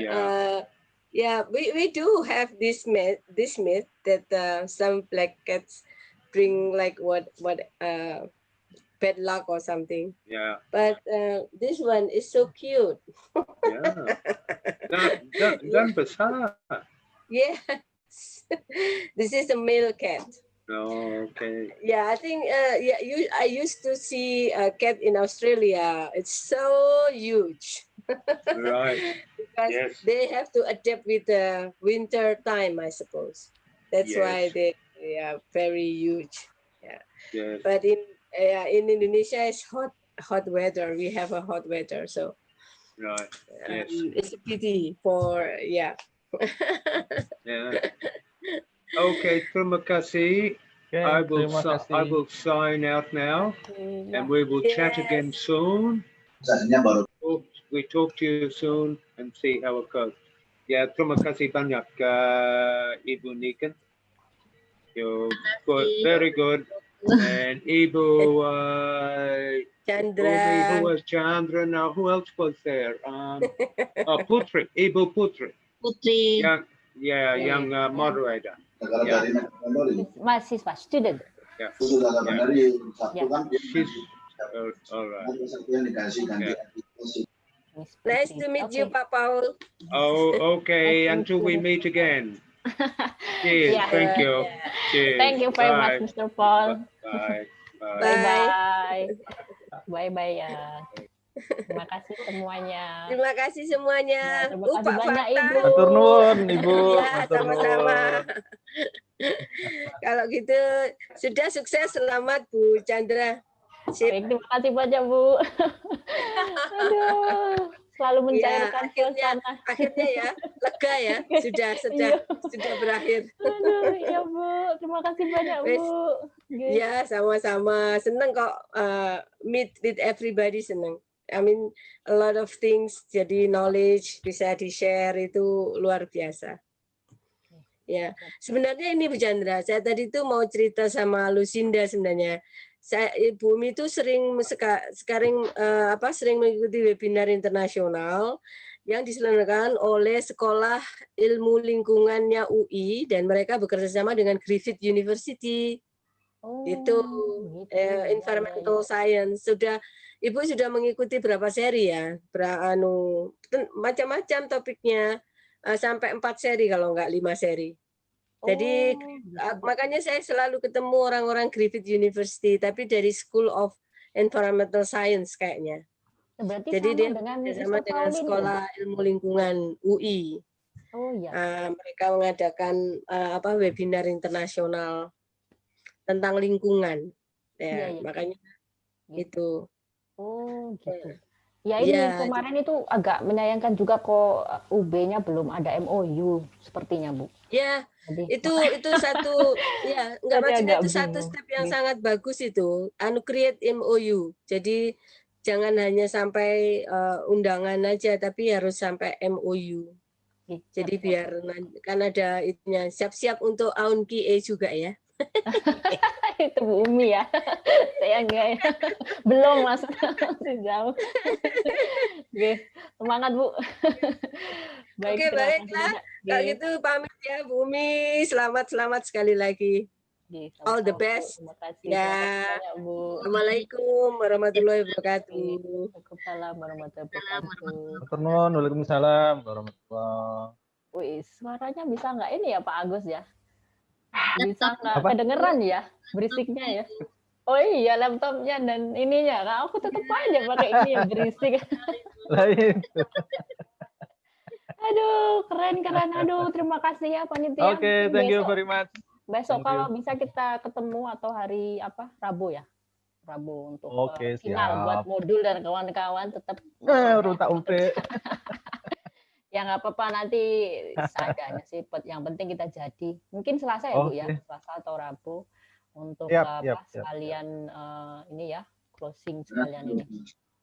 Mungkin dosen-dosen ada yang mau hadir, ada nggak ya? Kita umumkan aja di grup gitu atau gimana? Iya, yang di grup panitia. Oke, ya. Nanti ini ya, Bu Niken bisa ya, Bu Niken. Pertama kan panitia inti dulu yo, panitia inti harus wajib datang. Rabu. Rabu aja bagus. Rabu ya. Boleh. Kalau saya sih ngikut aja. Nanti tinggal Pak Fatah ya. Pak Fatah sudah out duluan dah. Pak Fatah tadi, udah out duluan nih. Soalnya kita memburu tanggal 2 sampai 20. Ini aku belum selesai buat bayar-bayar ini saiki wes. Oke. Baik, terima kasih semuanya. Thank you. Akhirnya ya Allah dengan ini Pak Idris apa ya? Maaf ya Bapak, saya dari siapa ya? Pak Idris. Baik, terima kasih untuk kehadirannya semua. Akhirnya kita selesai. Sampai Waalaikumsalam warahmatullahi wabarakatuh. Live dulu ya. Oke, saya end meeting for all ya. Ya. Oke, thank you very much.